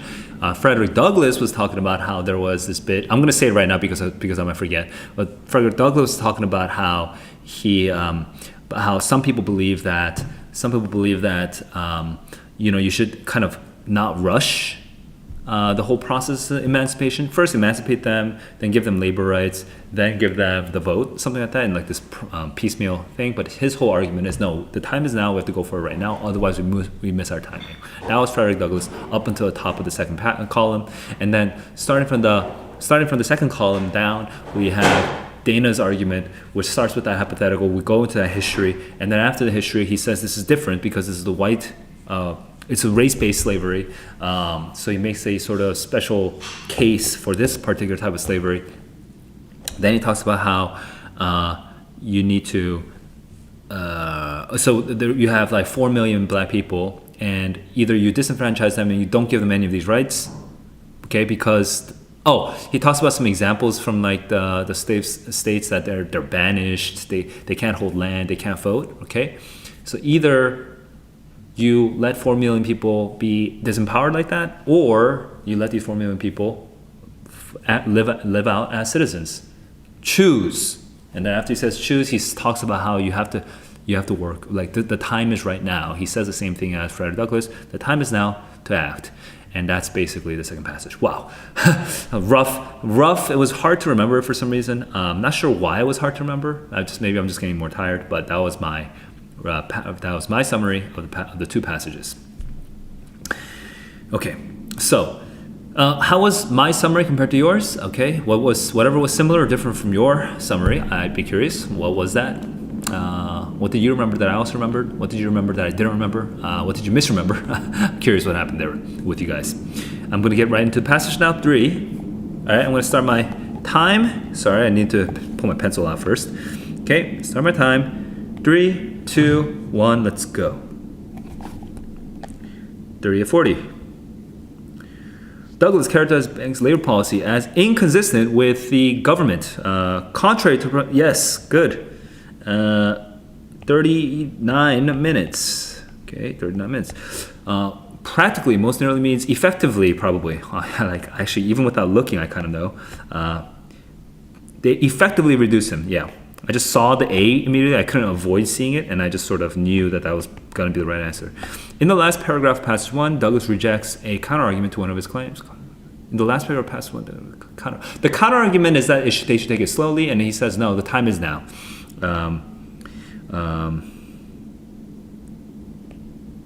Yep. Because people will not act later on. Okay. Then 46 disposition most nearly means like a certain attitude, probably. Oh, hang on. Disposition, a certain inclination. The same disposition. Okay, characteristic. No. The same passion. Okay, same desire. Same attitude. Same attitude. Okay. This is the moment when we all right. Yeah, that's correct, right? Yeah, that's basically correct. I'm done. 40, 10. In passage 2, main contrast Dana draws between slavery and antiquity is that U.S. in antiquity, slaves could become equals, and their children could become equals as well. Allowed to choose is a little iffy. Not based on race, correct. Equality. Yeah, that's correct. Exactly correct. 40-33. Conditions must be improved quickly to avoid negative. Okay, that's at the bottom. Oops, sorry. That's at the bottom. Now, or else, pretty soon, which you will have. Because it would be, because institutions. Okay, so that's up until 85. Okay, so 81 to 85. 81 to 85. Perfect. 41. And then here we go. 37. 60. Fired most nearly means fired. I don't remember fired. Has the heart beat for 30 years for nothing? Okay, has the heart been roused? Sure. See, so the 30 years they've been taught. I asked you, has the heart been roused for 30 years for nothing? Roused, like, yeah. It's hard to explain how I know the exact reasoning that I'm trying to convey in this real time right now. Both Douglas and Dagan made the point that the abolition of slavery in the United States was good. What did they both mention? Okay. Oh, yeah. That's just yeah. 42. Okay. Based on the two passages, they differ in the views of the effect of the Civil War, in that Douglas believes that the war has... what does Douglas believe about the war? I have to double check this. This is the hour. Our streets are in mourning, tears are falling, and under the chastisement of this rebellion, conceding. I see. Douglas seems to see it as a bunch of negative effects, whereas Dana seems to be focusing on what of a new cornerstone to build. No, not more feasible. Okay, has harm. No, creative. Okay, no. Let what opposing. No. Oof. I'm eliminating these, but harm the employment. What?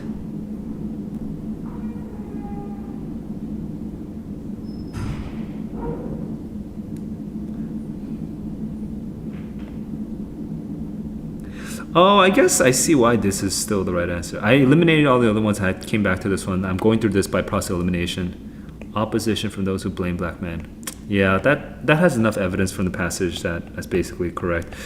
I see why I flipped my order, my logic on that one. So I'm going to explain that in just a second. Okay. So this is interesting because I actually thought A was wrong pretty confidently, and then I had to flip it around. And why did I think A was wrong initially? It's because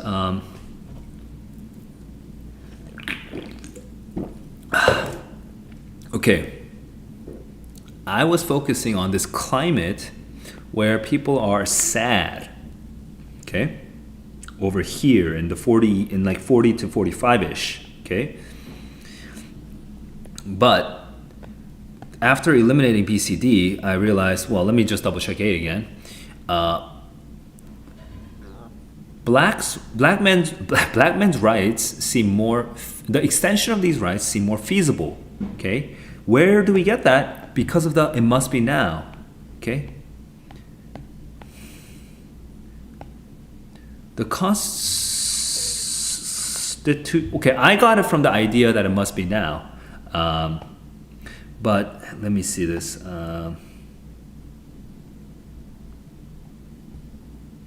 It's interesting. It's not over here. It's definitely not over here. So is it here? Hang on. This is the hour. It must be now. Our streets are mourning.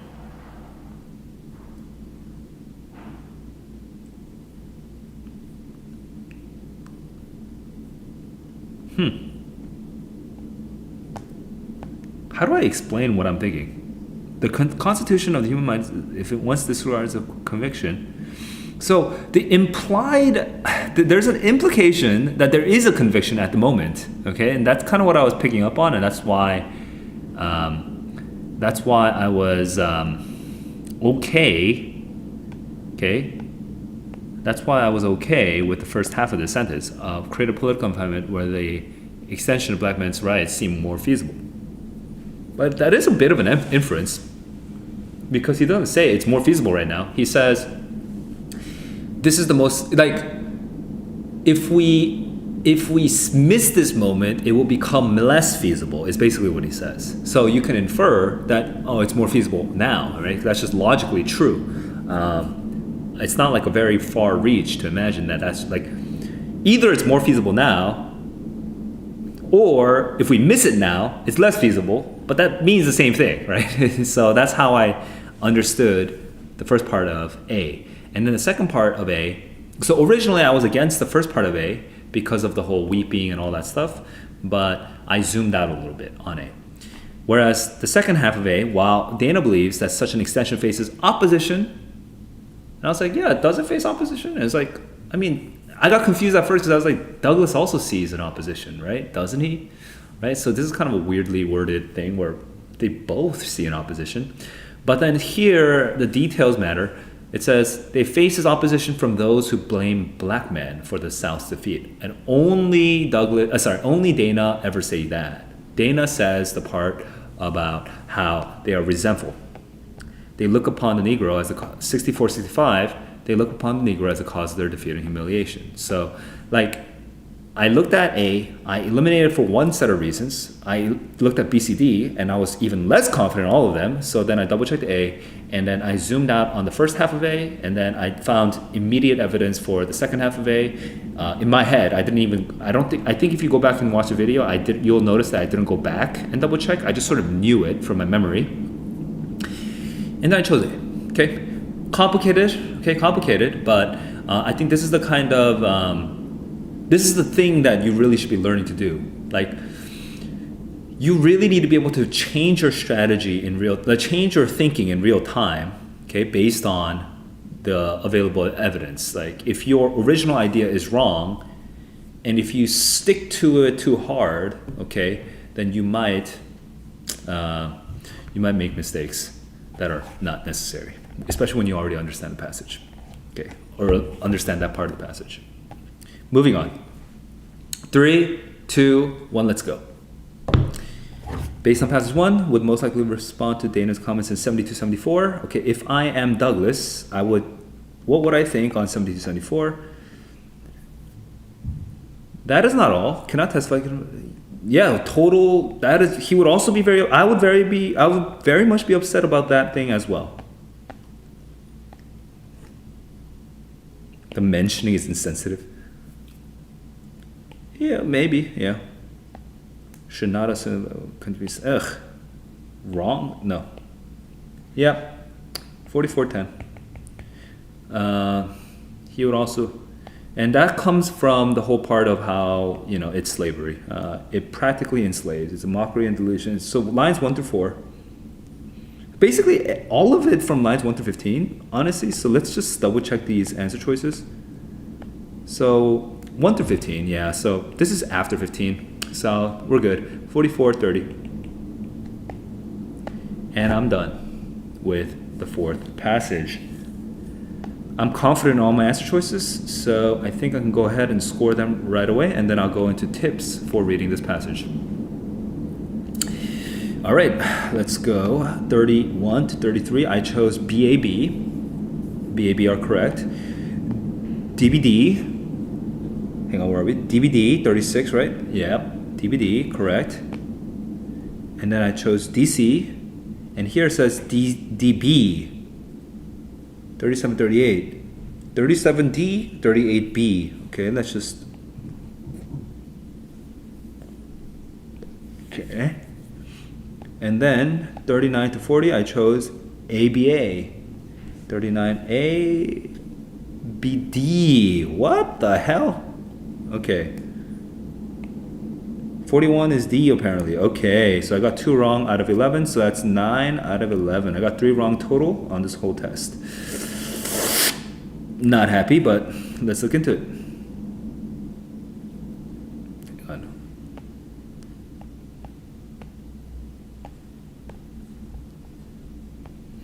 Insufficient to ensure true freedom and equality for black men. That's like obviously true.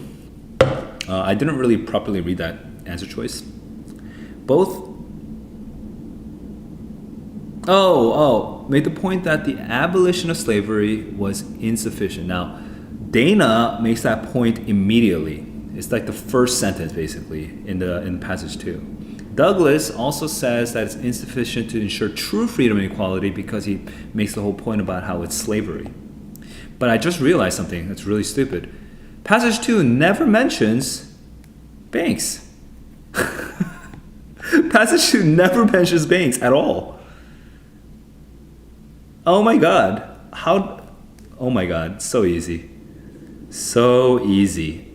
I don't know why I was so convinced that C was the right answer. I was way too confident when Banks is not even mentioned in the second passage. That's definitely something you should notice when you're. So normally when I'm doing well, okay, when I'm reading and I'm totally turned on, my brain is turned on, okay, I would definitely recall, like in the middle of this reading, I'll be like, oh, Banks doesn't get mentioned at all. Like that would be a comment that I would make, right? I would, in a live stream, if I'm turned on, I should say something like, oh, Banks doesn't get mentioned at all. I would say it out loud. But in this stream, I somehow was not comparing and contrasting that.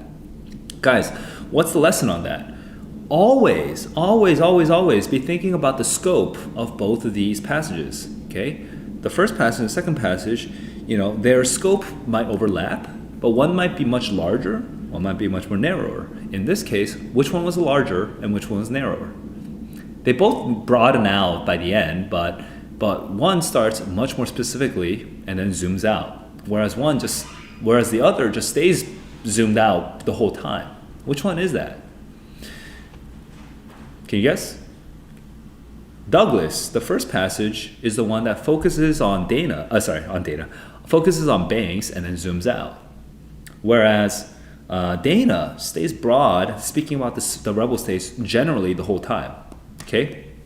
In fact, if anything, he actually starts even broader by focusing on history, and then, if anything, he kind of zooms in on America. So yeah, the scope is pretty different for the two of them, and one of them doesn't even mention Nathaniel Banks, which you should definitely have picked up on during the reading. You should not pick up on it because of question 38. If you're picking up on it because of question 38 and you're like double checking A, B, C, D, you're already wasting time on process elimination. You should have picked up on it immediately. For me though, I was just overconfident and I just chose one that I should not have chosen. It was pretty silly. Okay, then I'm looking at 41. Which choice from passage 1 provides the best answer? I was so sure that it was just between 1 and 15. So before I even go through that, let me just go through my reasoning here. Based on passage 1, Douglas would respond by stating that the conditions constitute a form of slavery. So when does Douglas talk about that? He talks about it in the first paragraph.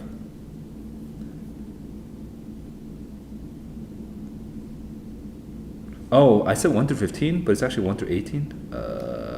That might be a problem.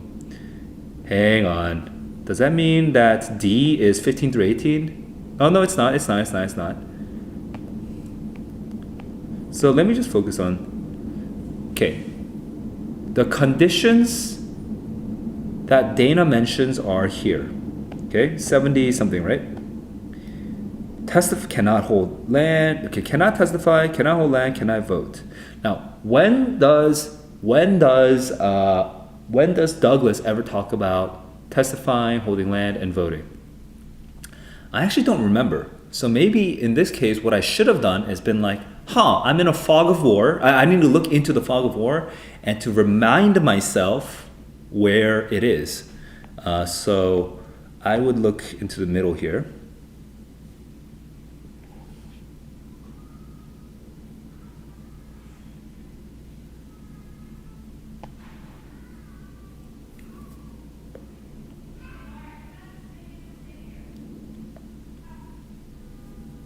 Hmm.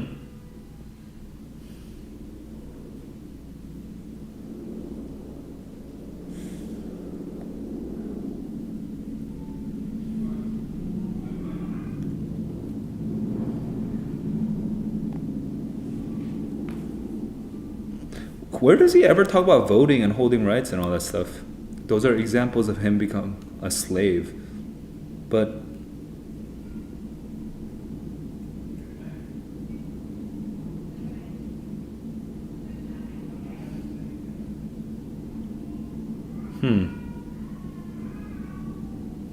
this is only talking about work. But when do we talk about like, oh, I see. I see. That's a little weird, but I see. Over here, I'm going to explain what I was not seeing and now what I am seeing, okay? Over here, we're talking about labor. Over here, we're talking about voting. How do we know we're talking about voting? Because of the word enfranchisement. If you if you know enfranchisement, you should be able to know that this is referring to voting. At that moment, you should know that when you say you might as well retain the old name of slavery because he can't vote for himself. Huh. So when Dana talks about, hey, they can't hold land, they can't vote, they can't sit in trial or whatever, right? That's being referred to in passage 1 by Douglas at enfranchisement, and I would have, and so that would be 24 to 29. Let's just double check that that's the correct part.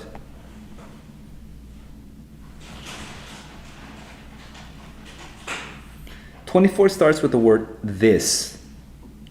Yeah. I don't love this question. But that is the defense of A, which makes sense to me. What I should have done is I should have read lines 1 through 4 carefully. See here, but the reason 1 through 4 is wrong is because Banks' policy only talks about labor, which is not the same as what Dana was talking about. Dana was talking about cannot testify. See, that is not all. This not all is the part about the banishment and all this other, and even the working, I think. But here it talks about testifying, land holding, voting. So all of this stuff is not covered in lines 1 through 4. That's why 1 wouldn't be correct. In this case, I don't love that question. I would personally, how I did that question really fast? I did it in 20 seconds. In most tests, me doing that in 20 seconds and getting it wrong, I think would still be worth it. Okay? I think it would still be worth it. If I could do this question better, okay? Instead of taking 3 minutes, literally just now, me going back and reconstructing the reasoning, even though I knew the right answer, that still took me a long time. It took me a couple minutes to figure it out. So, for example, if my alternative is get it wrong, but do it only in 20 seconds, or get it right, but then I'm at 48 minutes, then hell no, man, hell no. I'd rather lose this one question because I don't love this question anyway. It feels like a little weird to ask Dana, who talks about 3 different things, call that conditions that constitute a form of slavery, and then only refer to that one part where he says the word enfranchisement, right? For me, logically, that doesn't feel that clean, and I wouldn't have been able to get the right answer in less than 3 minutes, I think. So I would say it's just this one's worth getting wrong in terms of time. Okay, definitely worth getting wrong. So I'm happy I chose A in this one. But with A, if there's one thing I could do better, okay, I would just be is labor is forced labor the same as what Dana is talking about? And then I could have put like a question mark next to it, and I could have put a circle on it, and then I could have come back to it after the test was over. Okay, that's one thing I could have done better. But I don't think it would have been worth it to try to get D right in the first place. All right, so that's my sort of. That took me a while to process with 41 because that was kind of a weird one. But yeah, that's that. With 35, that was pretty obvious. So I already explained that. Now let me go into tips for passage 4. Tips for passage 4. Notice that my summary wasn't actually very good. I kind of failed to remember.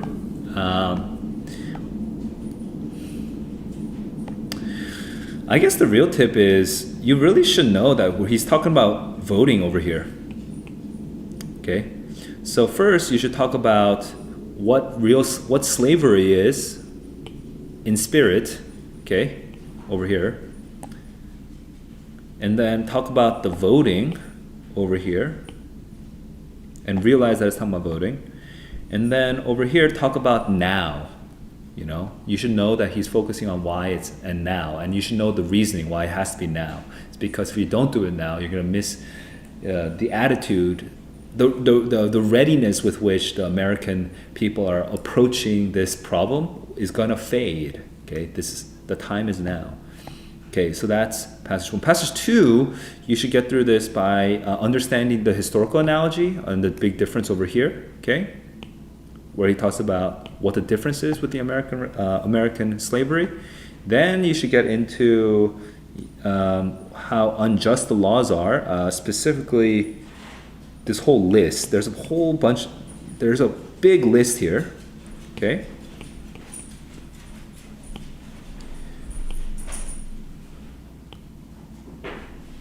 And then after that, you should get into, you should see this choose. It's a very strong transition. So if you see all that, you should be fine on the reading, okay? So that is the 4th passage. All right. So I have a total of 3 wrong on the reading test so far.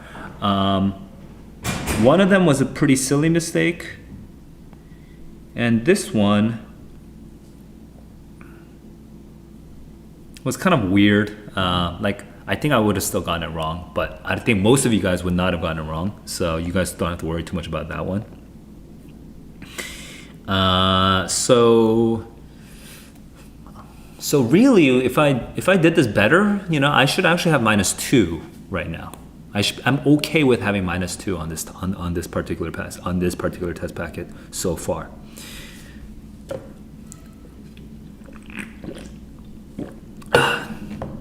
I should not have made that silly mistake, is what I'm trying to say.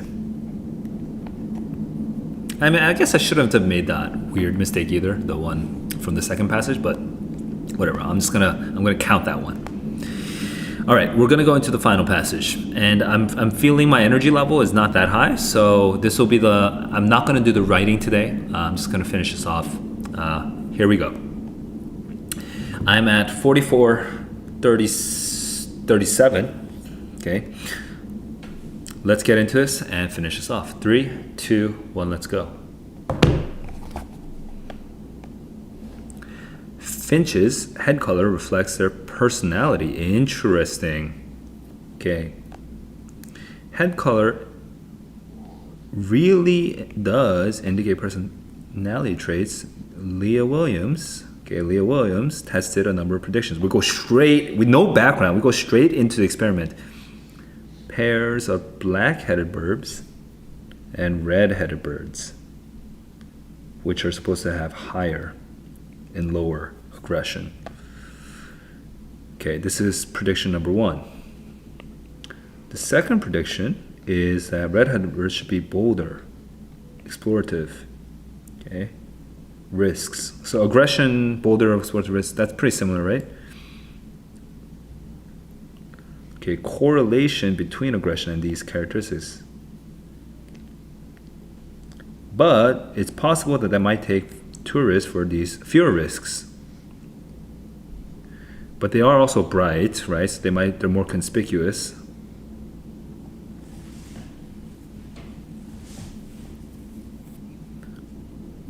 And right, they're less incentivized.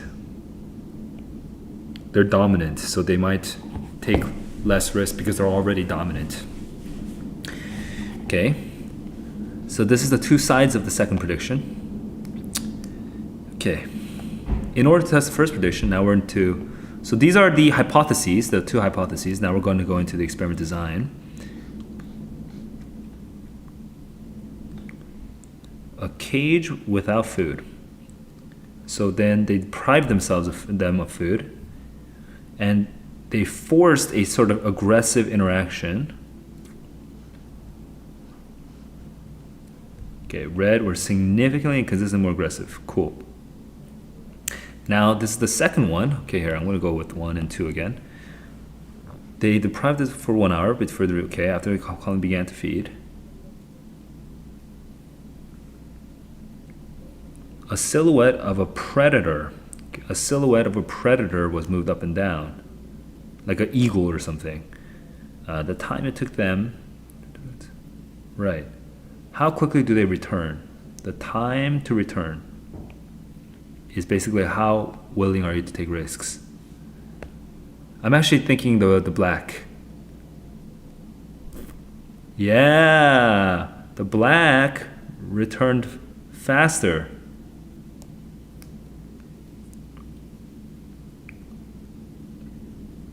Four times faster. The black were 4 times faster, the red were 4 times longer. Interesting. Oh, this is 3? Oh, it's a third, very strange organization. Interesting. Oh, this is still 2. This is 2. This is 2, but it's 2B. I'm going to erase that and make it a little cleaner for future use. This is how exploratory they are.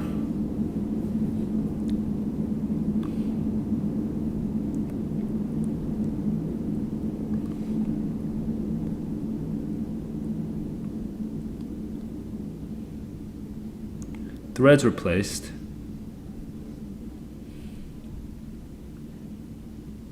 Okay, so how close to get towards one, to get close to them and then to touch them. So how much time did it take? Less interest, I see. So the black-headed birds are the ones who were more exploratory as well.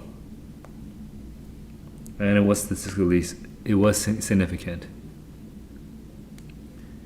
Ooh, and then they were repeated after 2 months.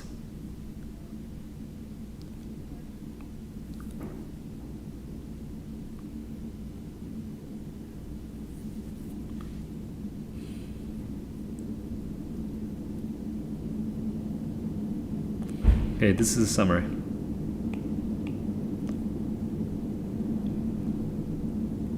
Aggression does not correlate with risk-taking. Good. Red coloration is conspicuous, and of course they suffer higher predation rates.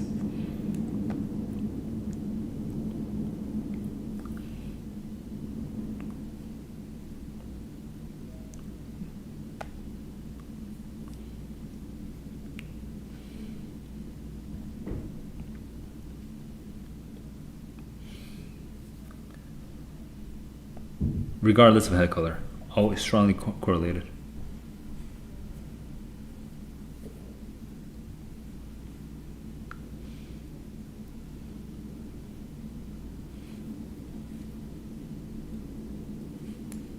Selection favors aggression red-headed birds and boldness risk-taking in black-headed. This makes sense when you consider high risk of predation by the red. This is repetitive. Okay. This is a little repetitive. That's 50. Oh, I wasn't marking time as I was doing this. Sorry. Aggressive versus risk-taking, right? Which is also called bold. Okay. Red-headed, many more, like 4 times more aggressive, frequently aggressive. Risk-taking, red-headed took much longer, 4 times longer. That's 50, 45. Pause. Now I'm going to do a quick summary from what I remember of the whole passage. It's 3 columns, so it's kind of long. Oh, hang on. Let me see. How much time did I take to read that? Took me 5 minutes and 30 seconds. No. 6 minutes. 6 minutes and 15 seconds. Okay, that's 6 minutes and 15 seconds. It's not bad. Because I still have like 14 minutes to finish this whole thing. So that's a lot of time. That's a lot of time. How the heck did I get through this so fast? I mean, I got through this so fast by being overconfident and answering questions way too quickly. But but anyway, let's get into this. The summary is, guys, if you want to double check, if you want to be better at reading, you should definitely pause the video right now and summarize out loud from beginning to end what you remember, everything you remember from this passage, okay? And then compare with mine, because I'm about to do the same thing. Okay, here's what I'm gonna do. So we go straight into the finches, and we go straight into the hypotheses. The first hypothesis is that red finches are more aggressive, which is apparently a sort of common idea that has existed around before, something like that. And then the second hypothesis is that red finches are more risk-taking because risk-taking behavior and aggressive behavior have been previously found to be correlated. However, there is a counter reasoning for the hypothesis, which is that actually maybe it's the black-headed finches that will be more risk-taking because the red-headed finches are more conspicuous. That could be the first reason. Or perhaps because red-headed finches are more dominant, so they don't have as strong of a need to take risks to find their sources of food.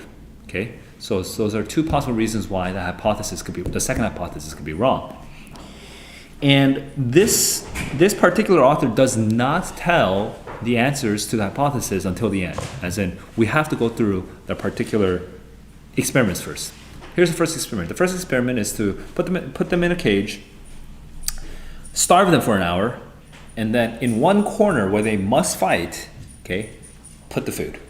And turns out the red ones fight. Figure 1 shows that they fight like 4 times as many times.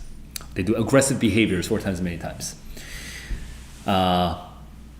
The second example breaks down into 2 parts, but the first part is describing not novel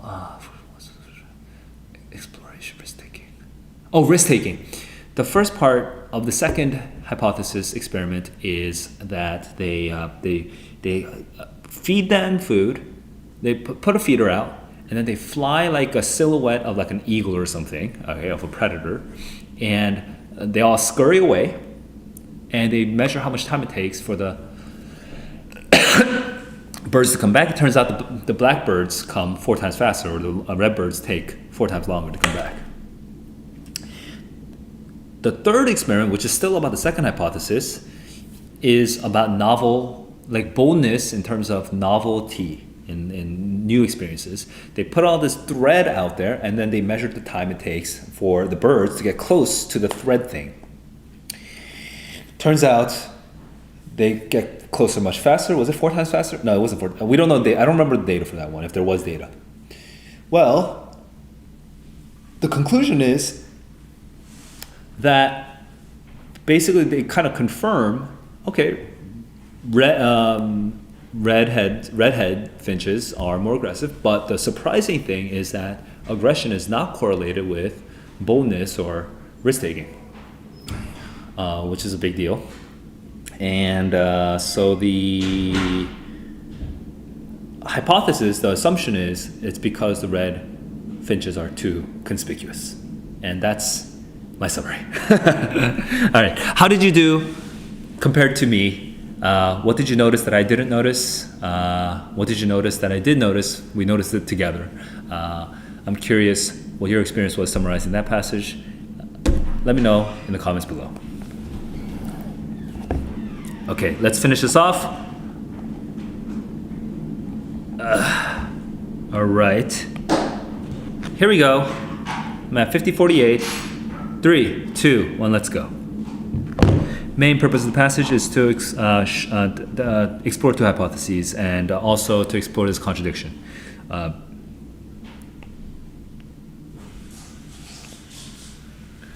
Yeah, kind of. Emphasize importance. No. Common ancestry, totally off. That's kind of a little more broad than I would want it to be, but sure, it's the only one that works. It can reasonably be inferred that the second prediction tested by Williams and her colleagues, the second prediction reflects which assumption? The assumption that aggression and risk-taking are similar.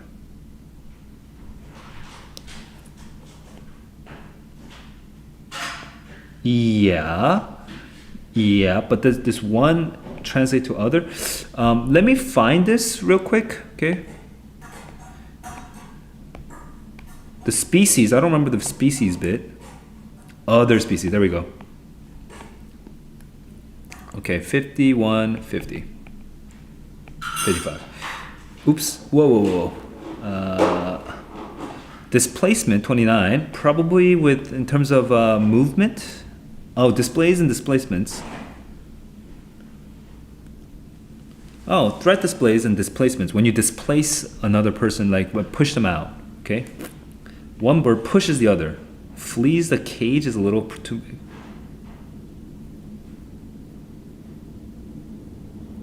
In a scale? No. Signal submission, display, jostles the other, aside. Oh, I didn't see this word, aside. Yes, pushing, that's literally the word I was looking for, pushing them aside, but I just didn't see that word aside. Okay. Information in the passage indicates that the purpose of the quotation marks around the word predator is to imply that it's not a real predator, it's just a silhouette. It was not dangerous. Yeah, was actually a simulation. That's correct. It's not real. That's my prediction. Okay.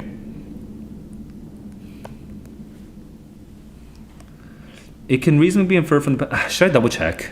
I mean, I have so much extra time. Might as well double check and not get more wrong, right? Because I was rushing through all the other ones. Wait, hang on. The predator is here. Oh, wait, hang on. The predator's down here. A silhouette of an avian predator. Let's move them down. Okay. Yeah, it's not a real predator. I took 30 more seconds on that, so it's kind of annoying, but sure. 30 seconds just to confirm something I already knew, but whatever. You know, I have a lot of time. It can reasonably be inferred from the passage that it will be atypical for an individual red-headed finch. Atypical for an individual red-headed finch to approach a thread very fast or to come back, resume feeding, approach them without hesitation 1 week, but entirely avoid them the next. That's true. You know why? I know why, but oh, hey, the next question is going to tell you. I'm looking right now at the bottom right, I think, because I'm talking about the individual birds. Where's the individual birds? Is it the top right? No. Where was it? Shh. Oh, okay, here we go. Repeated after 2-month interval, individual birds were consistent over time. That's 66 and 67. 66, 67. Oh my lord, seriously? Oh no, that's the wrong question. 66, 67, here we go. So that's 54, 35. Okay. Which choice reflects behaviors unlikely to be exhibited? Unlikely. But individual. Oh, just when they become inconsistent, right? Displaying. Oh no, I just got to go through all this. Okay, returning quickly to feeding. Okay, and fail. Yeah, that would be unlikely. Yep, quickly and failing. That's correct. This is inconsistent. This is consistent. That's also consistent. Oh, displaying. Yeah, this is also consistent. So return quickly. Right, we need to find the part where these are connected, right? So that's going to be in the top right. Okay, finally, in line with the results. Okay, Okay, that is from 57 through 61. Hang on, what? Did I count that right? Okay, then let's go down to the bottom. Boldness are correlated. Okay, that's the other one. 81 to 83. 80 to 81, 80 to 83. 81, 83. There, interestingly, there we go. That's 56.05. And then finally, possible reason for the, this is actually 3 more questions. Possible reason for black-headed risk-taking behavior is that they are less conspicuous. No. They struggle to, that makes sense. That's the only one that's remaining after our process elimination. And these are all wrong, just clearly wrong. Okay, figure 1. Which of the following is closest to mean of the aggressive interactions of the initiated in pairs of red-headed finch in 30 minutes? Okay. So this is 30 minutes, red-headed, and the mean is 2. Okay. Figure 2 indicates that on average, a black-headed finch approached the predator. On average, a black-headed finch approached the predator. How many seconds after a present? Okay. These are really easy questions. 200. Okay. All right, and that's 57.15. And I don't think I circled any questions, so I don't have to double check anything. Yep. So I'm done. I'm done with 8 minutes left on the clock. I went through this too fast because I already made 3 wrong total. But you know what? Just keeping with my general high confidence vibe today, I'm just gonna keep going with it. Hopefully I don't make anything else wrong. So hopefully I am capped at 3 wrong total. Here we go. Let me go through. Yeah, this was an interesting, yeah, this was an interesting passage. I think everyone finds different things interesting, but I try to find the interesting thing of all passages. But yeah, finches. I'm really into personality psychology, so this is actually really personally useful information for me. Where's my answers? Okay. 42. I chose BCD. BCD are correct. Then I chose BBC. BBC are correct. Then I chose ACD. ACD are correct. And then DA. And DA are correct. So that's 11 out of 11, which means I got 49 out of 52 in 57 minutes and 15 seconds, which is like way too fast. but that's what happened. I feel like the curve is going to be a little harsh on this one, but that was the reading test. Now today I have been streaming for 2.5 hours, so that is definitely faster than previous streams where I took 3 hours to just get through the 5 passages. But today I'm not feeling amazing, so I want to save the writing for a different day, a different stream. I'm starting to debate whether I should just go through the reading only before the May and June, and then kind of cover the writing maybe like after the summer or something, because I feel like most people are watching me for more of the reading rather than the writing. Let me know what you guys think. I have no idea. But yeah, if I can only stream reading every day, I can definitely do 1 QAS per day. That's way less overwhelming than trying to do reading and writing. So that is a big difference for me. I want to do the writing, but can I just push it off till later? It's kind of like on my mind. Besides that though, did I even do tips for the final passage? I didn't. I keep forgetting to do this. You know what? I need to have like a checklist on my, desk somewhere where I just like kind of go through a script, because I keep forgetting things. But my tips for this particular passage is, I basically already labeled all my tips. You just have to know what the 2 predictions were, and you need to just understand that each of these, this is the first prediction, and this is the second prediction, and within the second prediction, there's actually 2 parts. Okay, that's probably the hardest part of this passage. The hardest part of this passage is you have to understand that we're talking about aggression over here. Let me use my pencil to point out. Okay, aggression over here, and exploration and risks, right? And these are actually 3 things But these two are being connected to the second prediction, which is kind of weird, right? The second prediction is actually talking about two different things. And when I first read it, I didn't know that we were talking about two different things. I didn't assume that it was going to lead to two different experiments. Okay, so what happens is when you come down here, you're like, okay, risks, that's the second prediction. That makes sense, right? That's not hard. The hard part is when you come over here, novel objects or exploration, and you're like, what? What is this? And you might have remembered, I also needed to take like 5 seconds to be like, wait, what are we talking about again? Is this the second prediction or is it the third prediction? What is this? And then I realized, oh, it is the second prediction. It's the second prediction. It's like the second half of the second prediction. So I said 2A, and this becomes 2A. Sorry, I said 2B, so this becomes 2A. But as long as you can map that out in real time as you're reading it, you should be fine. After that, we have this sort of interesting longitudinal study of like what happens later on. You know, if you wait a couple weeks, what happens? This is less important overall, but it's still good to just remember that it comes out. So it can be within the fog of war. But when you keep it within the fog of war, just remember this part. Okay, remember this part. Okay, this part should not be in the fog of war. Okay, this part you should definitely have in your map. You should know that this is the part where they talk about the 2-month interval. But then after this, you know, if you don't fully remember, it's fine. It's fine. You can come back to it when you need it. And then what is surprising? This is a discussion, and yeah, you should be paying attention to, because we talk about correlations here. Okay. So correlation over here and correlation over here. So pay attention to what those correlations are, and just know what those correlations are, and you should be solid. All right, those are my tips. Oops.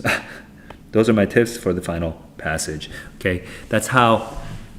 These tips are, again, based on you actually improving your reading, okay? The more you improve your reading, the higher your ceiling cap can become, okay?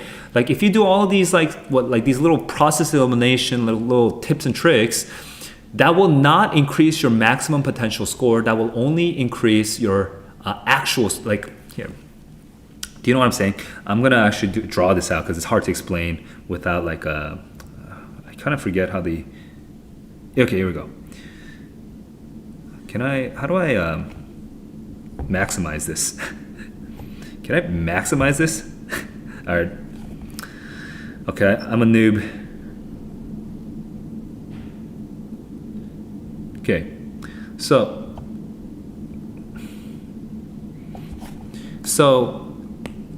if you want to improve your reading, okay, your reading score, your EBRW score overall, but specifically your reading score, okay. How?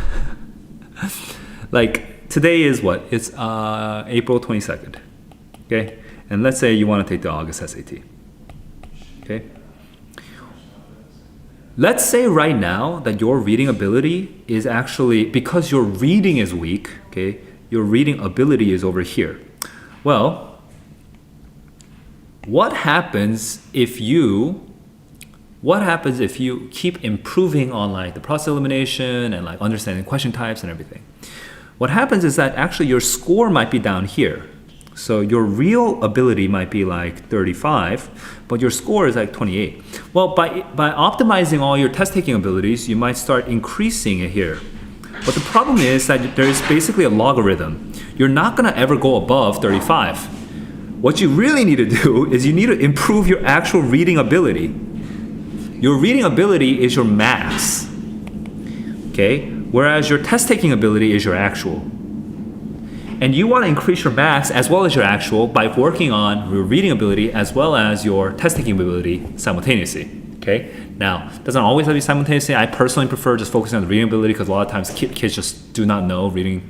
Just focus on that, and they can actually find that they do a lot better just by improving on it. But again, you have to work on both. You can't just ignore the reading itself, which is why I give all these tips on the passages, because these are focused on how to read the passage like in real time without knowing the conclusion. Even when you don't know the conclusion, how can you build the map of the passage in real time so it's a very useful map so that when you go back to the questions and when you read the question stems, you know immediately what the answer should be. right? How do you build that kind of map? That's what I'm trying to convey with these tips.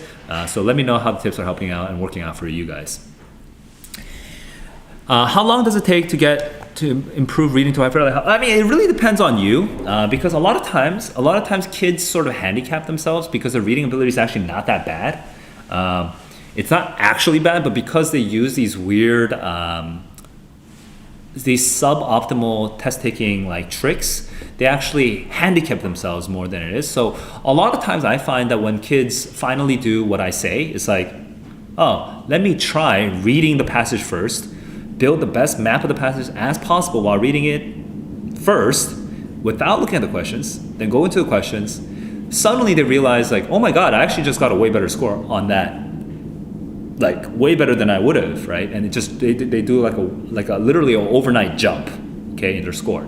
But after that, it really depends. After you get that overnight jump, when we remove all the artificial constraints, okay, that were kind of artificially keeping your score down, after that, it might take a while because it really depends on your vocabulary, your grammar, and also your sense of like a science passage. What are the conventions of a science passage? Like what kinds of things come out? Are you good at understanding how a hypothesis might be proven or disproven by a certain experimental method? Right? Those are things that you might be really good at as a science like maybe you're a good science student, so you can imagine the experiment pretty quickly.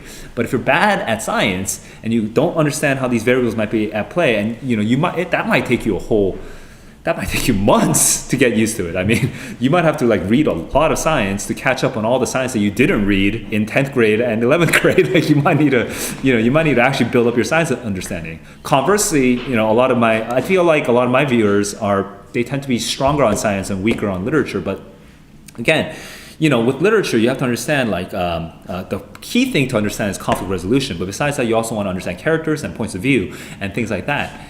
Sometimes you need to pay attention to settings sometimes, which is less common. But still, like you need to be able to understand the kind of conventions of fiction. And if you don't understand the conventions of fictions, that might take a couple months for you to build that up. So that really depends on how much reading you've done up until today, and hopefully you've done enough reading. You haven't skimped out on your school readings. If you've been basically a kid that you've been doing all of your school assigned readings your whole life until now, you honestly probably don't need to improve it that much more. Like you probably read enough over the course of the last like 12 years of school, plus especially if you like read a little bit more on the extra in your summer breaks and winter breaks, like you probably don't need to improve that much more. But if you have been neglecting a lot of your readings up until now and you've sort of been lazy about reading, then yeah, naturally you're going to need to learn some conventions. You're going to need to learn the conventions of literature, learn the conventions of speeches and arguments, and then learn the conventions of science research. And your mileage may vary. Some of you guys might be able to pick it up real quick because you kind of already know, and some of you guys might need to take a couple months of just like actually learning, okay, usually when a scientist says this, then the next thing they'll usually say is this. Like you need to build up your predictive ability for those kinds of passages. Yeah, that's my long answer anyway. So that's my, if I give a short answer, I would say to a fairly high level. Let's say that you are getting, if you want to go from 35 to 40 on reading, that would take a long time. If you want to go from 25 to 35, I think that would take a little less time. I feel uncomfortable putting like a number on it. I can't even imagine it. Oh, annotations. It's actually shocking. Not a lot of kids ask me about annotations, but it's so important. Annotate always, right? Is Dark Galaxy's question. Yes and no. Okay, yes and no. Let me explain. Short answer is always annotate if it doesn't take you more than 0.5 seconds to annotate. Okay. What that means is if you notice, I annotate liberally, and it's not even super logical necessarily. Okay. It might seem logical to you because you can kind of imagine what's in my head. Okay. But But sometimes I annotate, it's just like, oh man, I probably shouldn't have circled that word or whatever. But it doesn't matter. You know why? Because I have a very low bar for annotating. I just annotate if I want to remember it later on. That's all. Oh, sorry, not even remember. Remember is the wrong word. I want to annotate just if it helps me to feel comfortable, because I will be able to find it again later on, right? Because imagine scenario A and scenario B. Scenario A, I read the whole thing. I didn't put my pencil to it whatsoever. Then I go to the questions like 1, 2, 3, 4, 5, 6, 7, 8, 9, 10, and every time it asks me to look for something, like I go to line, like let's say I go to line 33, and I'm looking for this word. This word was something like, the word is something like fragrant. So I'm looking for the word fragrant, but I'm just like I don't even know where it is. I have to like scan for it. And that might take me like 15 seconds just to scan for the word. But if I know that I already underlined that part, then it's just like really easy for me to find it. It's really fast.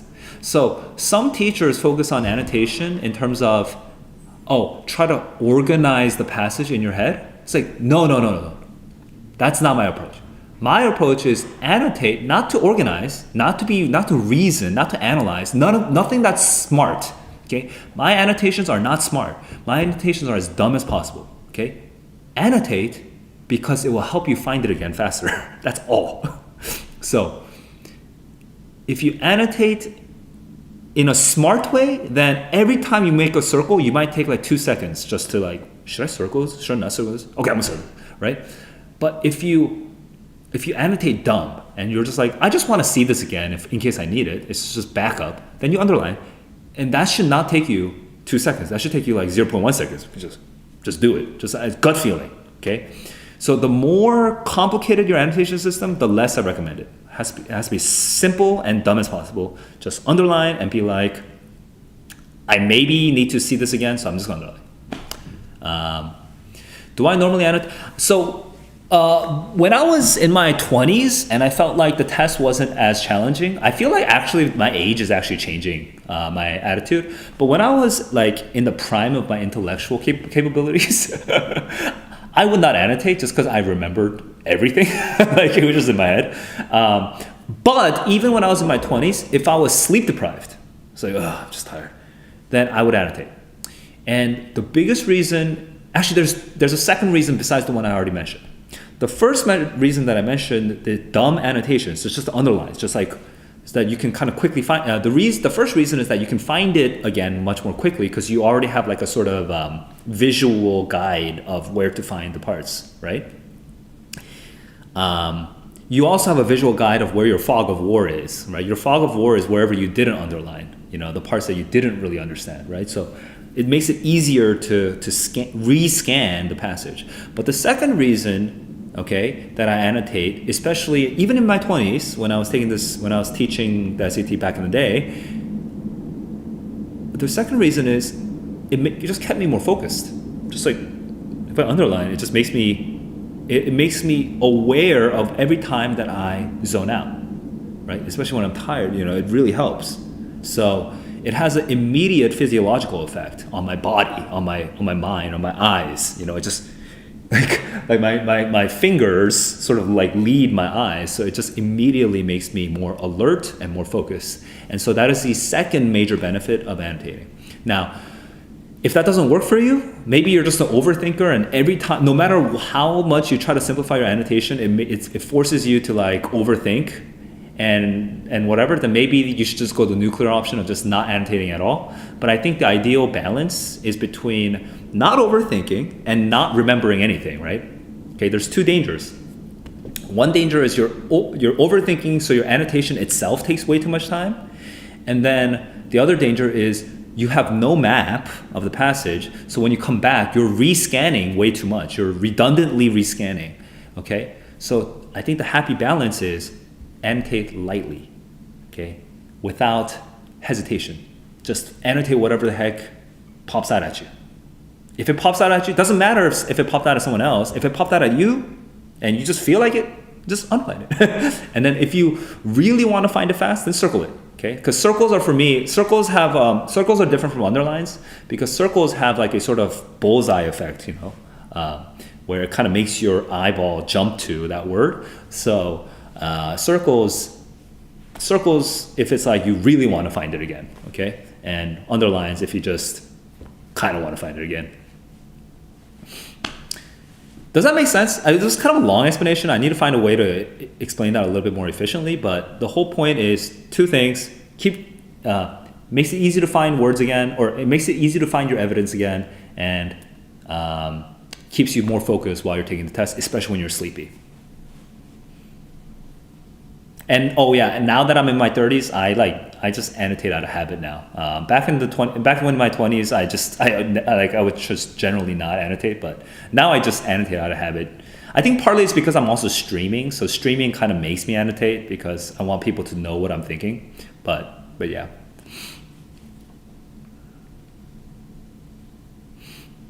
All right, I guess that's today. It's 6 p.m., so I'm about to go off and have dinner and get ready for my evening classes. So guys, Dark, good to see you again. Thanks for all the questions.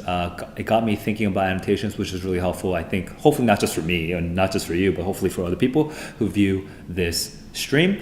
I'll see you guys. I'm intending to stream tomorrow morning, and probably what I'll do is I'll just finish off the writing section.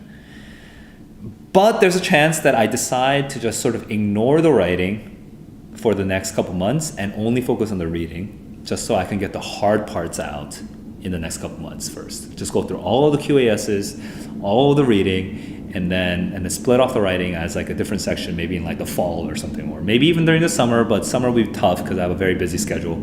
But like maybe split off the writing for a different time period. I'm thinking about it. I haven't made a decision, but I am open to your opinions, guys. So let me know what you guys think in the comments below if you ever hear this. Okay, guys, off I go. Hey, keep on growing, and I'll see you guys in the next one.